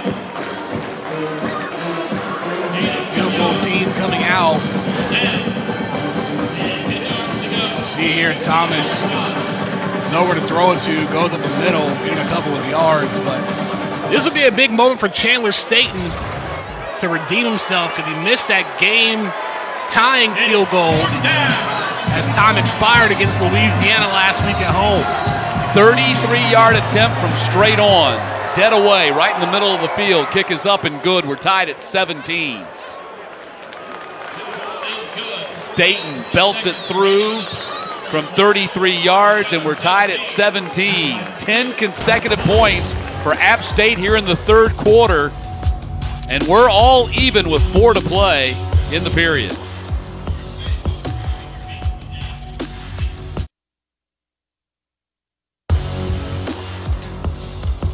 Sean Clark was not happy with the officiating on that last series. App State does get a field goal out of it, Danny, and they tie it at 17. That's the big thing, and emotions are high on both sides, just knowing what this rivalry means to both programs, and now we're back at all square, 17-all.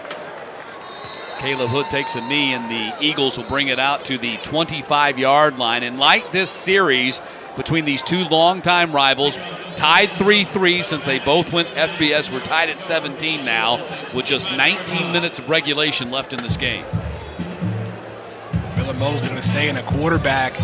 It'll be unique to see how the Eagles can move the ball upfield. They got lucky with the fumble on the punt return to get the ball back, but they were stopped yet again. Or they had it turned over. Yeah, they turned it right back over on the fumble by Mosley when he was quarterback sacked. Running option, and Mosley going to pick up about 9 yards on the play. Ryan Huff, the free safety, making the tackle, but a nice run by Mosley. They're going to give him the first down and say he got 10. Spotted at the 35. Good run, a fake up the middle to Green. And this is where Mosley can take advantage of that. Those fake handoffs with the option. Mosley now 7 carries for 35 yards in the game. And again, he's quarterbacking because Justin Tomlin was lost to a knee injury. Gerald Green on the near sideline as Caden Smith makes the tackle. But that's going to be close to a first down run right there. One thing we haven't really seen from the offense from Georgia Southern is the pitch out to the other running backs. So it's possible that if Mosley can do that a little bit more, setting up his running backs in a position to move the ball upfield, the Eagles can get in some good spots. Second down, and Logan Wright gets the first down, close to it. I believe he got it at the 45-yard line. He did when he was tackled by Frizzell. We got to remember, Georgia Southern had this same issue last week against Florida Atlantic with some rough drives. They didn't score an offensive touchdown until the fourth quarter. They were able to score a little bit in the first half, but they may be caught in the same predicament here. First and 10 from the 45. A couple of first downs already on this drive. Pass is complete to Pelkison, the tight end. First career catch for Sean Pelkison. First time for everything for the freshman Pelkison, getting mainly reps this season on special teams. And the Eagles have had to go through a couple of tight ends. A few of them got hurt. Bo Johnson, who had 2 touchdowns, out for the year. Also Chase Hancock, who suffered an injury midway through. So guys like Pelkison, DJ Butler, Cam Brown, who's been starting, getting an opportunity to prove themselves. 4 plays, 30 yards, 3 first downs for Georgia Southern since taking over at their own 25-yard line. And the carry by Mosley right there, tackled by Nick Hampton. And Mosley got 3 on the play, as it's now going to be second down and 7 from the App 42. Shaping up for a great fourth quarter here in this rivalry game. For the Eagles offense, as long as you can get 3 to 4 yard plays, you're making great progression, also taking time off the clock. Under 2 minutes to play in the third. Mosley running option again and running hard, picks up the first down. So Mosley showing his moxie here, and he's a tough runner. Picks up the first down. I think he could have gotten a touchdown if he just didn't get tripped up from behind. There you see good block. Just a shoestring tackle from Caden Smith, yeah. And I believe that if Mosley would have broken that, he could have gotten the Eagles at least in the red zone. First and 10 from the 32. 43 yards now since they started this drive, and they've covered it in just 6 plays. Cam Brown in motion. The tight end already has a couple of catches in this game. And the handoff to Jalen White. First time we've seen Jalen White carry in this ball game, and he gets stopped for very little gain. Caden Smith came up from the safety spot to help out Demetrius Taylor on the tackle. 1 yard pickup. That was the 11th carry on the season for Jalen White. Couldn't really get past the lineman, collided behind Aaron Dowdell, and couldn't bounce the way outside the way he intended to. He's a big freshman running back, too. At 6 foot 205, Doug Roosh was telling us this week, reminds you a lot of one of those old eye running backs that you just don't see anymore. Second down and 8. And tripped up. I don't know whether he tripped on his own 2 feet or tripped over the linebacker, Trey Cobb. Either way, picked up just a yard on the play. Now 3rd down and long as we go under 30 seconds to play in the quarter. It looks like they're going to get this last play off, or they might just let the clock run down. They don't have to.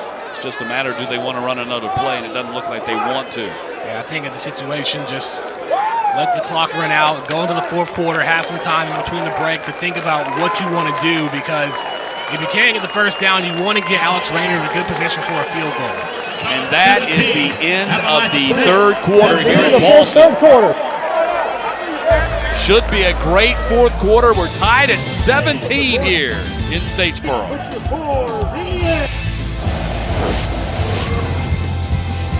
Heading to the 4th quarter here at Paulson. Matt Stewart along with Danny Waugh. Here's a look at the latest bowl projections. Georgia Southern to the New Orleans Bowl to play Louisiana Tech, App State, UAB in the Myrtle Beach Bowl.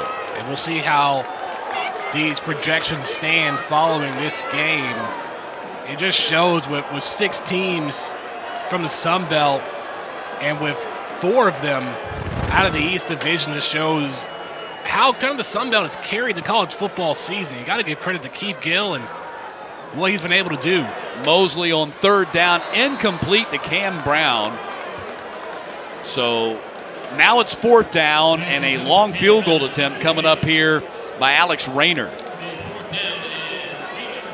Well, this is the right decision.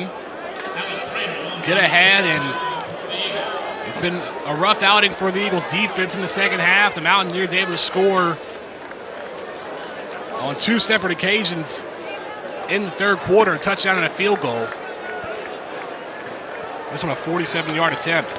From the right hash to give Georgia Southern the lead. Kick is on its way, and the kick is going to be good. Alex Rayner from 47 yards, and the Eagles are back on top. 9 seconds into the 4th quarter, Georgia Southern reclaims the lead. App on offense when we get back.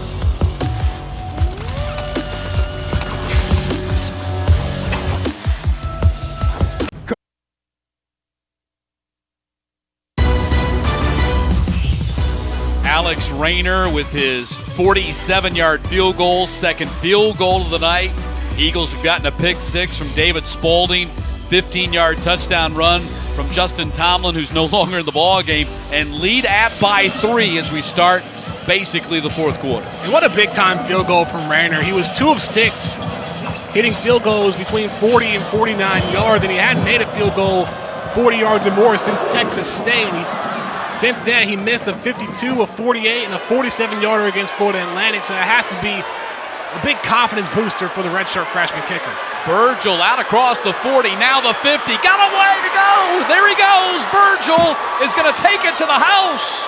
A 100-yard kick return touchdown by Virgil after he fielded the kickoff over his head.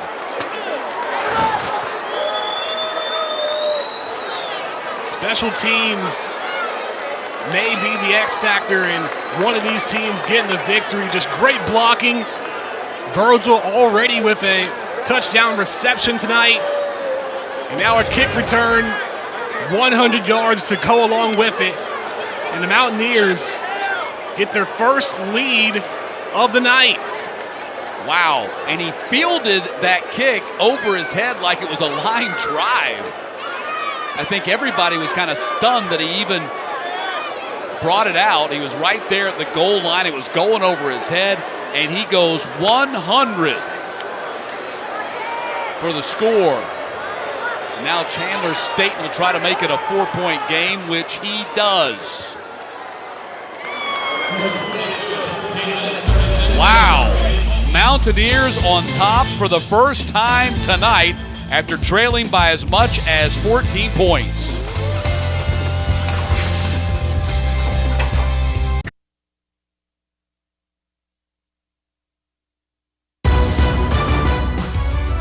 Jalen Virgil, young man playing back in his home state of Georgia from Mountain View High School in the Atlanta area, just houses this kick return, takes it 101 yards, and the point I wanted to make was you saw that line drive kick. There was no air under that kick, which allowed for this great return. And then another point right there, just great blocking as well from the Mountaineers. Gabe Montgomery really made that key block to give Virgil a chance for some space on the outside, and the Eagles unable to replicate that on the other side for the Eagles. Now contrast that kick with the one you just saw from App State and the kick by Riker right here. Riker Casey, that had such loft underneath it. Caleb Hood fields that thing, does not have an opportunity to get a great return like Jalen Virgil had on the line drive kick from Rayner. Now for the Eagles offense, you're at a deficit here. So the question is, how do you work your way back through? And you have to do it with your third-team quarterback. And Gerald Green runs up to the 27-yard line and picks up about 6 on that play. You'll see the Eagles go through multiple running backs.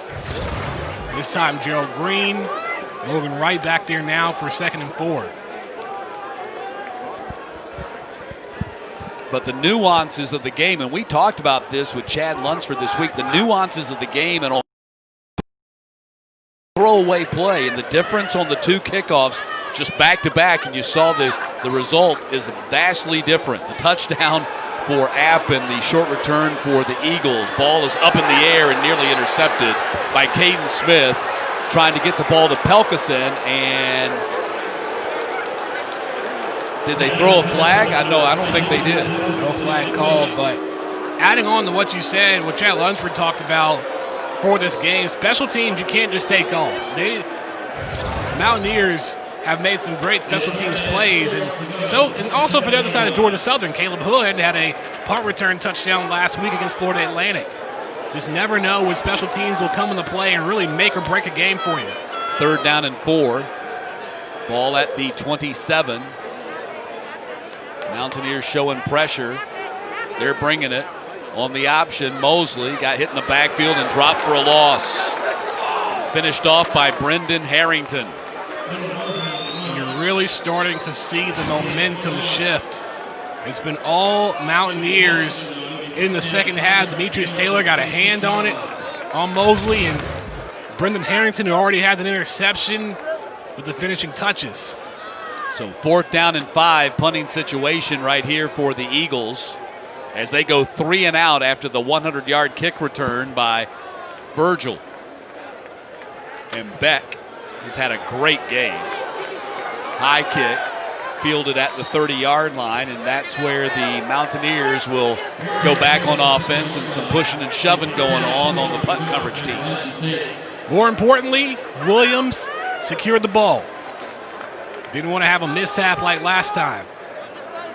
You see, that was a 3 and out, 5 yards, and this is where you've got to watch if you are the Georgia Southern defense and try to defend and protect against a long 7-minute drive like App State had earlier in this game. Still plenty of time for the Eagles, however. The defense have made some good stops before. They have to step up here again. Noel off to the races. He's in the open. Man, he's going to go. No one's close to him. Nate Noel takes it to the house on a 70-yard touchdown run. Wow. 100-yard kick return and now a 70-yard touchdown run by Nate Noel. And App State has turned this game upside down. Just as I talked about how the Eagles defense needed to get a key stop here, the freshman Nate Noel out of Miami, almost untouched, followed his blockers and took it to the house. And this has been all Mountaineers throughout this second half. After this PAT, it'll be 24 points by App State in the second half alone. And 31-20 as Staten puts it through. Wow, nobody was near Nate Noel. 11-point lead for the Mountaineers. App State has outscored Georgia Southern 24-3 here in the second half to turn upside down what was a 17-7 deficit for them, and now lead 11 points with just under 13 minutes to play here. Wow, what a stunning turn of events. 2 huge plays back to back. And the kick's going to be taken at the 5-yard line by Caleb Hood. And again, Hood gets stopped at the 15-yard line. I hate to belabor the point as Nicholas Ross makes the tackle, but you see the difference in the kick coverage, and the high kicks there by Riker Casey has consistently left Georgia Southern with poor field position. If you can't kick it into the end zone to get the touchback, get the high loft on the kick and pin the opponent deep in their own territory. But one thing you haven't really seen from the Eagles offense here in the second half as well, they haven't really been able to move the ball forward. Yep. I mean, the botched punt return really put them in a good position, and that resulted in just a field goal.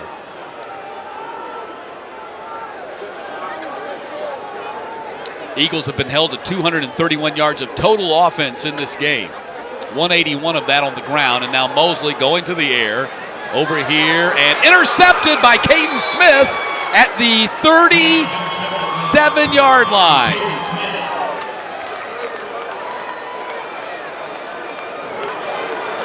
And things have come apart quickly here at Statesboro. Interception by the defense. First down, Appalachian State. What a play. Caden Smith with the interception and a spectacular defensive play to go up and get that ball. I mean, it was almost 1-on-4 at that point. Just a swarm of Mountaineers around Malik Murray. Now, if you're the Eagles defense, you've got to be on red alert here, because I would not be surprised if the Mountaineers don't take a shot at the end zone right here themselves. Got to keep that momentum up. Zach Thomas going to run it, and he gets tripped up by Wilson after a pickup of about 5 on the play. And this is right here where senior leadership just steps into play. It's Thomas keeping it himself, getting 5 yards, and now you can definitely just tell the difference from playing down, playing from behind, to playing ahead. The confidence is there on the App State offense. They have the Eagles where they want them at this point. They've had so many different key plays on each side of the ball. Special teams, offense, and then defense with the pick. This game was 17-17 when we started the fourth quarter. Noel going to be dropped for a loss. Birdsong got him behind the line of scrimmage, and then Wade helped out. And now it's going to be third down. Second TFL of the night for Birdsong. He's going to see Birdsong back in. He was shaken up a little bit earlier in the game. Was taken to the medical tent, seems to be okay, able to get a great stop. And defense for the Eagles just needs to step up here. And, you know, there's still plenty of time to go. You just have to try to make that stop and it starts here with your defense. Well, you definitely cannot allow App State to score a touchdown in this situation. A field goal would be a great victory for the Eagles out of the hands of Peoples. And so now it's going to be fourth down, and this would be a long field goal attempt by State. I say go for it. I mean, if you hit the field goal, it's already a 2-possession game, but if you nail the field goal here, you go up by 14. There's also a chance the Mountaineers are going to just keep their offense out there and go for a fourth down if they don't get it. Their defense just made a great stop in the series prior. Yeah, this would be, if they had tried it, a 50-yard field goal attempt. So they keep Zach Thomas and the offense out there for fourth down and 5, and it's a quick kick. No, they don't. They're just going to pin them. And somehow why that was fielded by Kitchen right there, but fortunately the Eagles don't cough it up. But that was a huge, dangerous play by Ephraim Kitchen right there to field that ball inside the 10-yard line. And you see Chad Lunsford wants an explanation. Indeed he does. Yeah, in that situation, you got to let the ball go. I mean, take another look here. It's a quick kick from Thomas. And Kitchen was running in and just ended up.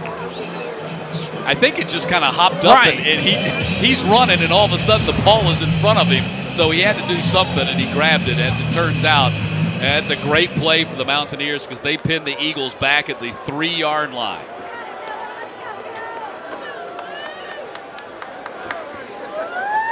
Handoff goes to Wright, maybe 2 yards on the play. It's been a tough night for him after back-to-back really big games now. 8 carries, less than 20 yards for him this evening. He hasn't really had many opportunities to run the ball as we've seen in previous games where Logan Wright, as we talked about, was really a key factor in the Eagles' offense in their victory over Florida Atlantic last Saturday. So 2nd down and 7, ball at the 5. And Mosley going to cut it up and run it himself. And he gets it up to the 10 as he picks up 5 yards on the play.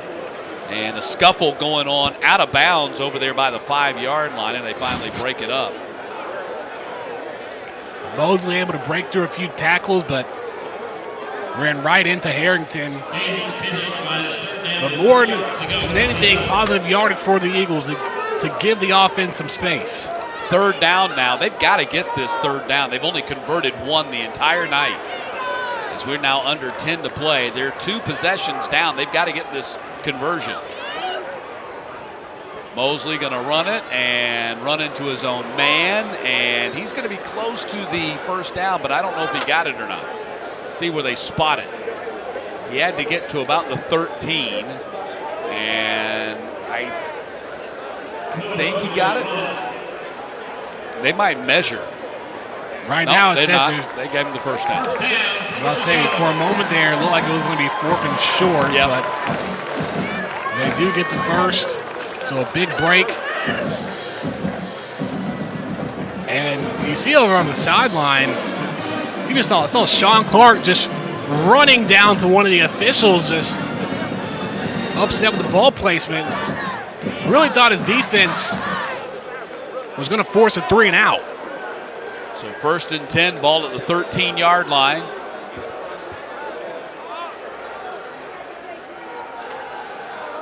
Mosley going deep and dropped by Thompson.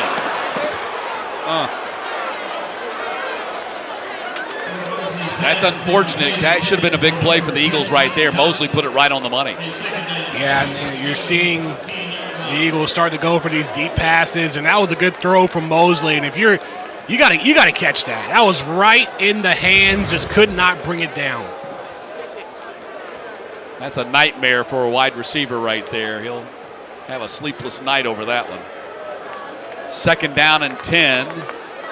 Following the drop, that should have been midfield for the Eagles, at least.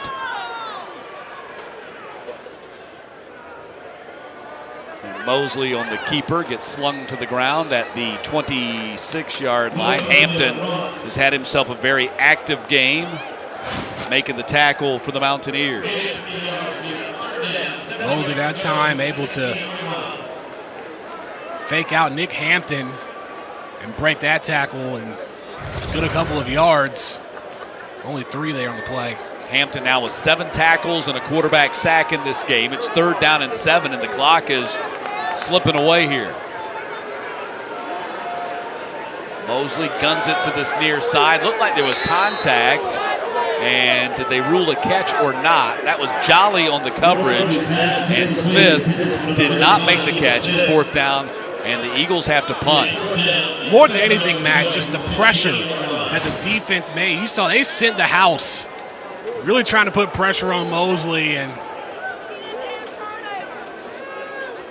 I don't think the catch, he had possession. It looked close, but Anthony Beck has done a great job with some really long punts. Yeah, he's 5 for a 45-yard average in this game. He's had 2 that are 50-plus. Spiraling kick taken by Malik Williams at the 37-yard line. And that's where App State will go on offense when we get back. And now with an 11-point lead, they can burn some clock.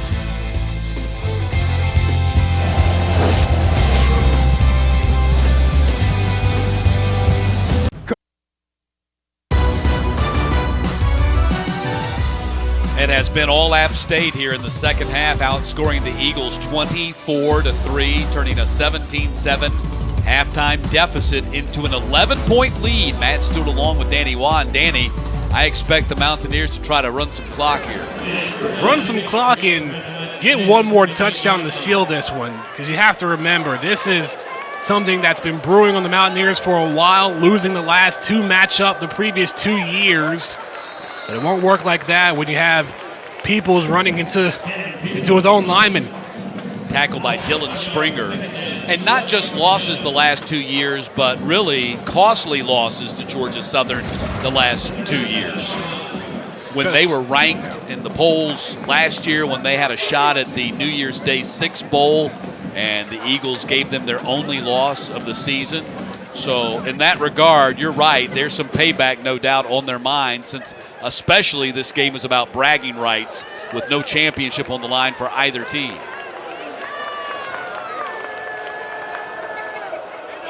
Peoples with a big hole spins up to the 44-yard line as Birdsong came up from the safety spot to make the tackle. And it's going to be 3rd down and about 4. Bad time, Peoples. Able to find an opening. Great tackle by Birdsong. And for the Mountaineers, it's a different pace now. No pressure for them. Yeah. Peoples now 17 carries and 69 yards. You can see the play clock ticking down by the game clock. Let's see how far they take it down before they snap the ball. Probably at least 5. And that's exactly where they snap it. Oh, wow. Peoples got hit hard at the line of scrimmage. Big defensive stop right there as Todd Bradley helps the Eagles get the ball back with that tackle. And they got stuck. And the Eagles aren't out of this yet. They still have an opportunity. They just have to get their offense going. And we'll see if they can do that here on the next possession. Just great job by Bradley. Just stuck Peoples. And Springer was in on that play, too. He's at the bottom of the pile. He blew up the offensive line, which allowed Bradley to come in from the linebacker spot and make the tackle. Sabach is on to kick for the Mountaineers. They wind the clock all the way down to 2 before they snap it. And Caleb Hood, not much of a return. That's been a big difference in this ball game. The special teams for App State, just the subtle things, the air they get under their kicks, really limits returns. Eagles have not had a whole lot of return yardage in this game. In fact, the Eagles have had only 53 yards of kick returns and only 8 yards of punt returns. And that's on 6 punts in this game. So back on offense, the Eagles, and time running out. They got to get 2 scores here. And Logan Wright battles his way up to the 22 on the play. And actually, when you say they got to get 2 scores, they really got to get 3 scores, because I count the 2-point conversion, the difficulty of that play, I count that as another score. You really got to get 3 scores to tie. Yeah, and I think at this point, you gotta keep on giving it to your power back and Logan Wright. Ball in the air, and it's caught by Carter. He's got a lane. Off to the races, and Dexter Carter is going to score the touchdown for Georgia Southern. And the Eagles are right back in it.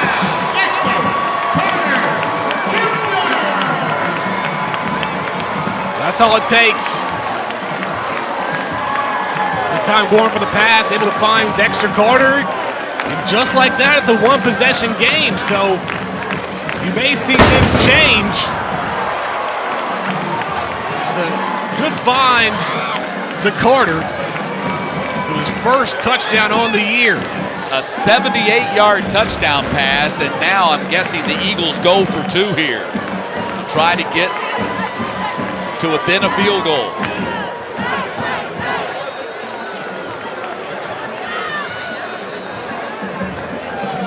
Timeout. Georgia Southern. Their first Georgia of the half. Southern burns a timeout.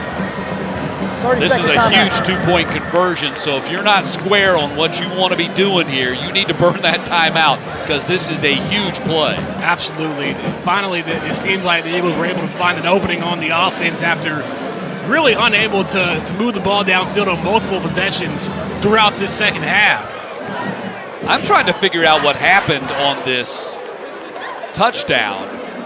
I mean, there were like 3 guys right around Dexter Carter, and it's almost as if the others were looking at each other like, I thought you had him. It's a big-time 2-point conversion.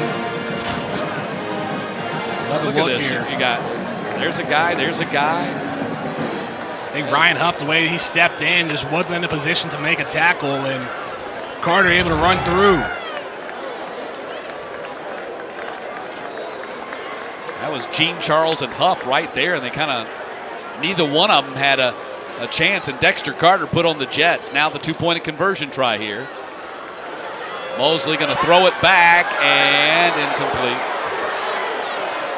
Cam Brown was that target, and it's 31-26, so the Eagles are going to have to score another touchdown. So here's the situation. You have 2 timeouts remaining. You don't have to use them at this particular time. You can still trust your defense and get another 3 and out, and hopefully there's still some time left on the clock for your offense to produce. Well, here's where that failed 2-point conversion doubly hurts you, because you used one of your timeouts that, being down, you really need to use defensively while App State has the ball to try to get the ball back. And you didn't get the points, so now you're going to have to score a touchdown the next time you have it. You wonder as well if Georgia Southern might go for some trickery here, maybe an onside kick. I mean, there's 5:23 left, so it's not the necessary thing you need to do. Yeah, I think it's too early to try the onside kick, and it has become such a low percentage play. It's just really difficult to execute now.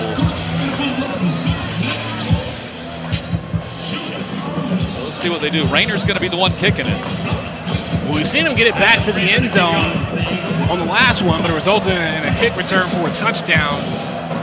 The big thing was it was a line drive kick. You got to get air underneath the ball.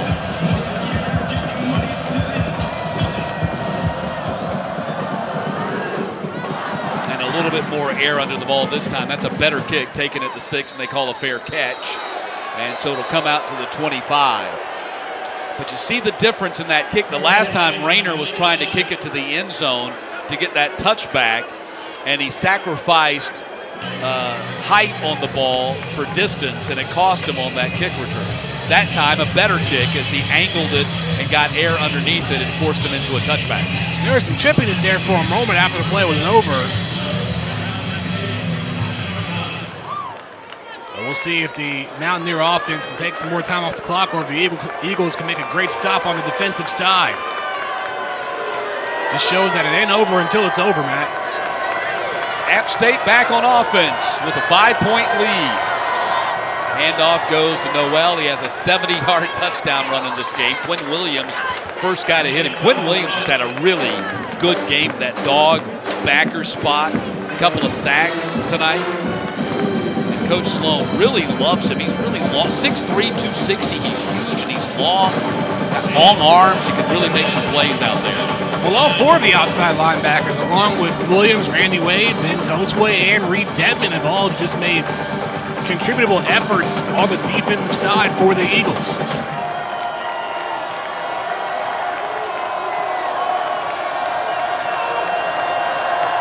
Second down and 7 from the 29. They're going to go to the air, and they're going to go for a home run, and it's going to be caught at the 40-yard line and a flag out. Jalen Virgil again, playing in his home state, has had a huge game tonight. A receiving touchdown, a kick return touchdown, and here you see just able to fight past Darrell Baker, got his arms out, makes the catch, and there's going to be some extra yards added to that with the pass interference. Pass interference. Outstanding reception by Jalen Virgil right The there. result of the play is a first down.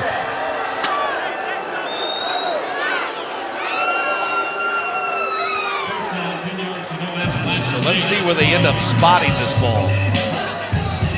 They marked it down at the 38. That was a 33-yard completion to Virgil. keep in mind, the clock continuing to wind down. Now under 4.5 minutes to play in the fourth.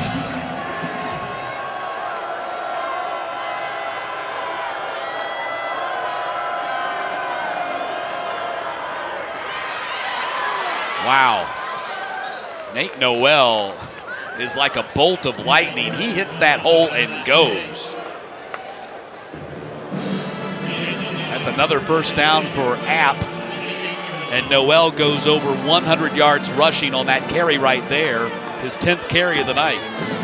Pardon me, he's at 10 for 95. Not quite there yet. And 70 of it coming on that back-breaking touchdown run in the fourth quarter.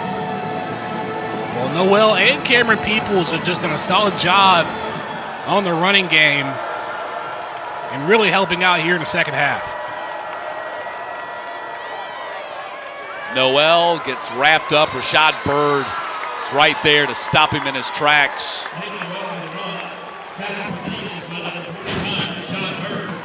It's a great job of the middle. Byrd read it exactly how he intended to.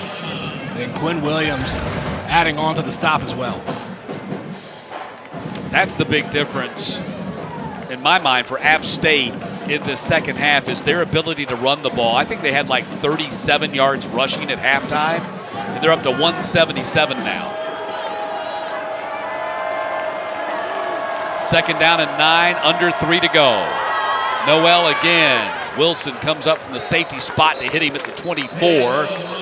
And that's going to leave them about 6 yards shy of the first down. And I believe Georgia Southern just used their second timeout. They did. Great job by Wilson, able to hang on for the tackle. And 30 seconds. That was going to be my next question. At what point, if you're Chad Lunsford, do you start to call your timeouts? And he does so right here, knowing that the Mountaineers are in field goal range. Yeah, well, you've played your card. Now you've got to get the stop, because if they pick up a first down on this next run, game over pretty much. You'll only have one timeout remaining. And if they can't run it all the way down, they can run it virtually all the way down. If they hit a field goal, it makes it an 8-point game, and that's where the 2-point conversion attempt from Georgia Southern after the previous touchdown by Dexter Carter really comes into effect. College football semifinals coming up on New Year's Day. The Rose Bowl at 5 o'clock Eastern, followed by the All-State Sugar Bowl. Who will be the final four in? Alabama, Clemson, Notre Dame, Ohio State. Those are the guys in position right now. Third down and 5. Noel is going to be dropped at the 20, about 2 yards short of the first down, and Georgia Southern just used their last timeout. You know, for the college football playoff, even though we have our 4 right now, it's still so uncertain on who's really going to advance, because championship weekend next week has some serious implications, because you have Clemson and Notre Dame in the ACC championship, Alabama against Florida, Ohio State. Well, some think they shouldn't be in it. Well, they changed the rules this week so that they could be in the Big Ten championship game. So now 4th down and 2. Here's decision time. Let me ask you, Danny. What do you do here if you're Sean Clark? Do you kick the field goal to go up 8 potentially if you make it, or do you go for the first down here and the knockout punch? Well, on 4th downs, Appalachian State is 2 for 2. However, you hit the field goal, you get up by 8. So if Georgia Southern does score and get a 2-point conversion, at best, you're tied. So the field goal would be the safest option. That's what they're going to do here. Yeah, I agree with you. That's what I would do, too, and that's what Sean Clark has elected to do.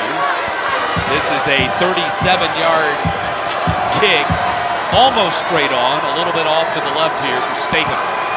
Kick is on its way, and it is an 8-point lead for App State with 2:44 to go.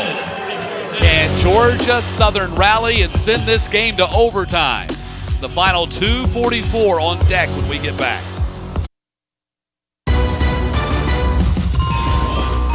A week from today, the Sun Belt Championship game in Conway, South Carolina, as the Louisiana Ragin' Cajuns take on the undefeated Coastal Carolina Chanticleers, 12 o'clock Eastern on ESPN. And Casey kicking off for the Mountaineers. And Hood will take a knee. So a crazy day in the Sun Belt, on and off the field. Crazy in that there's been a lot of news. You got our rivalry game right here to wrap up the regular season in the conference. A great, spectacular finish to the conference regular season. Coastal Carolina has to come back in the final minute and beat Troy to stay unbeaten. And 2 new head coaches named. South Alabama goes with former defensive coordinator, 33-year-old Kane Womack, who comes back from Indiana to be their head coach. And Butch Jones, the former Tennessee head coach, named the new head coach this evening at Arkansas State, replacing Blake Anderson, who left for Utah State. And spent this season as the assistant to Nick Saban at Alabama. A big pickup for Arkansas State. Logan Wright gets just a couple of yards on the play and gets dropped by Nick Hampton, who's had himself a heck of a ball game. 8 tackles now for Hampton tonight.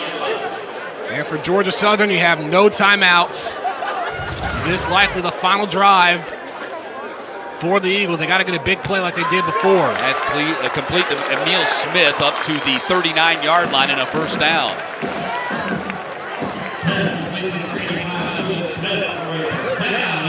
So the Eagles run up to the line of scrimmage.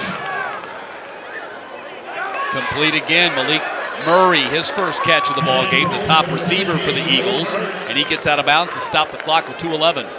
Yeah, Mosley able to execute these short passes, and so far the Mountaineers haven't been able to stop the pass here in the last 2 drives. Have busted coverage, and Dexter Carter Jr. able to score. Going down to the wire here in Statesboro, 2nd down and 5.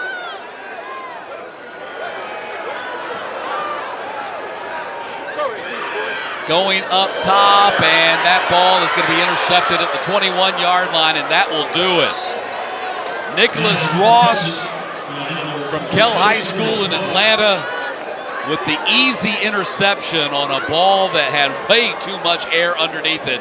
And App State's going to end their 2-game losing streak to the Eagles here tonight. And that's big.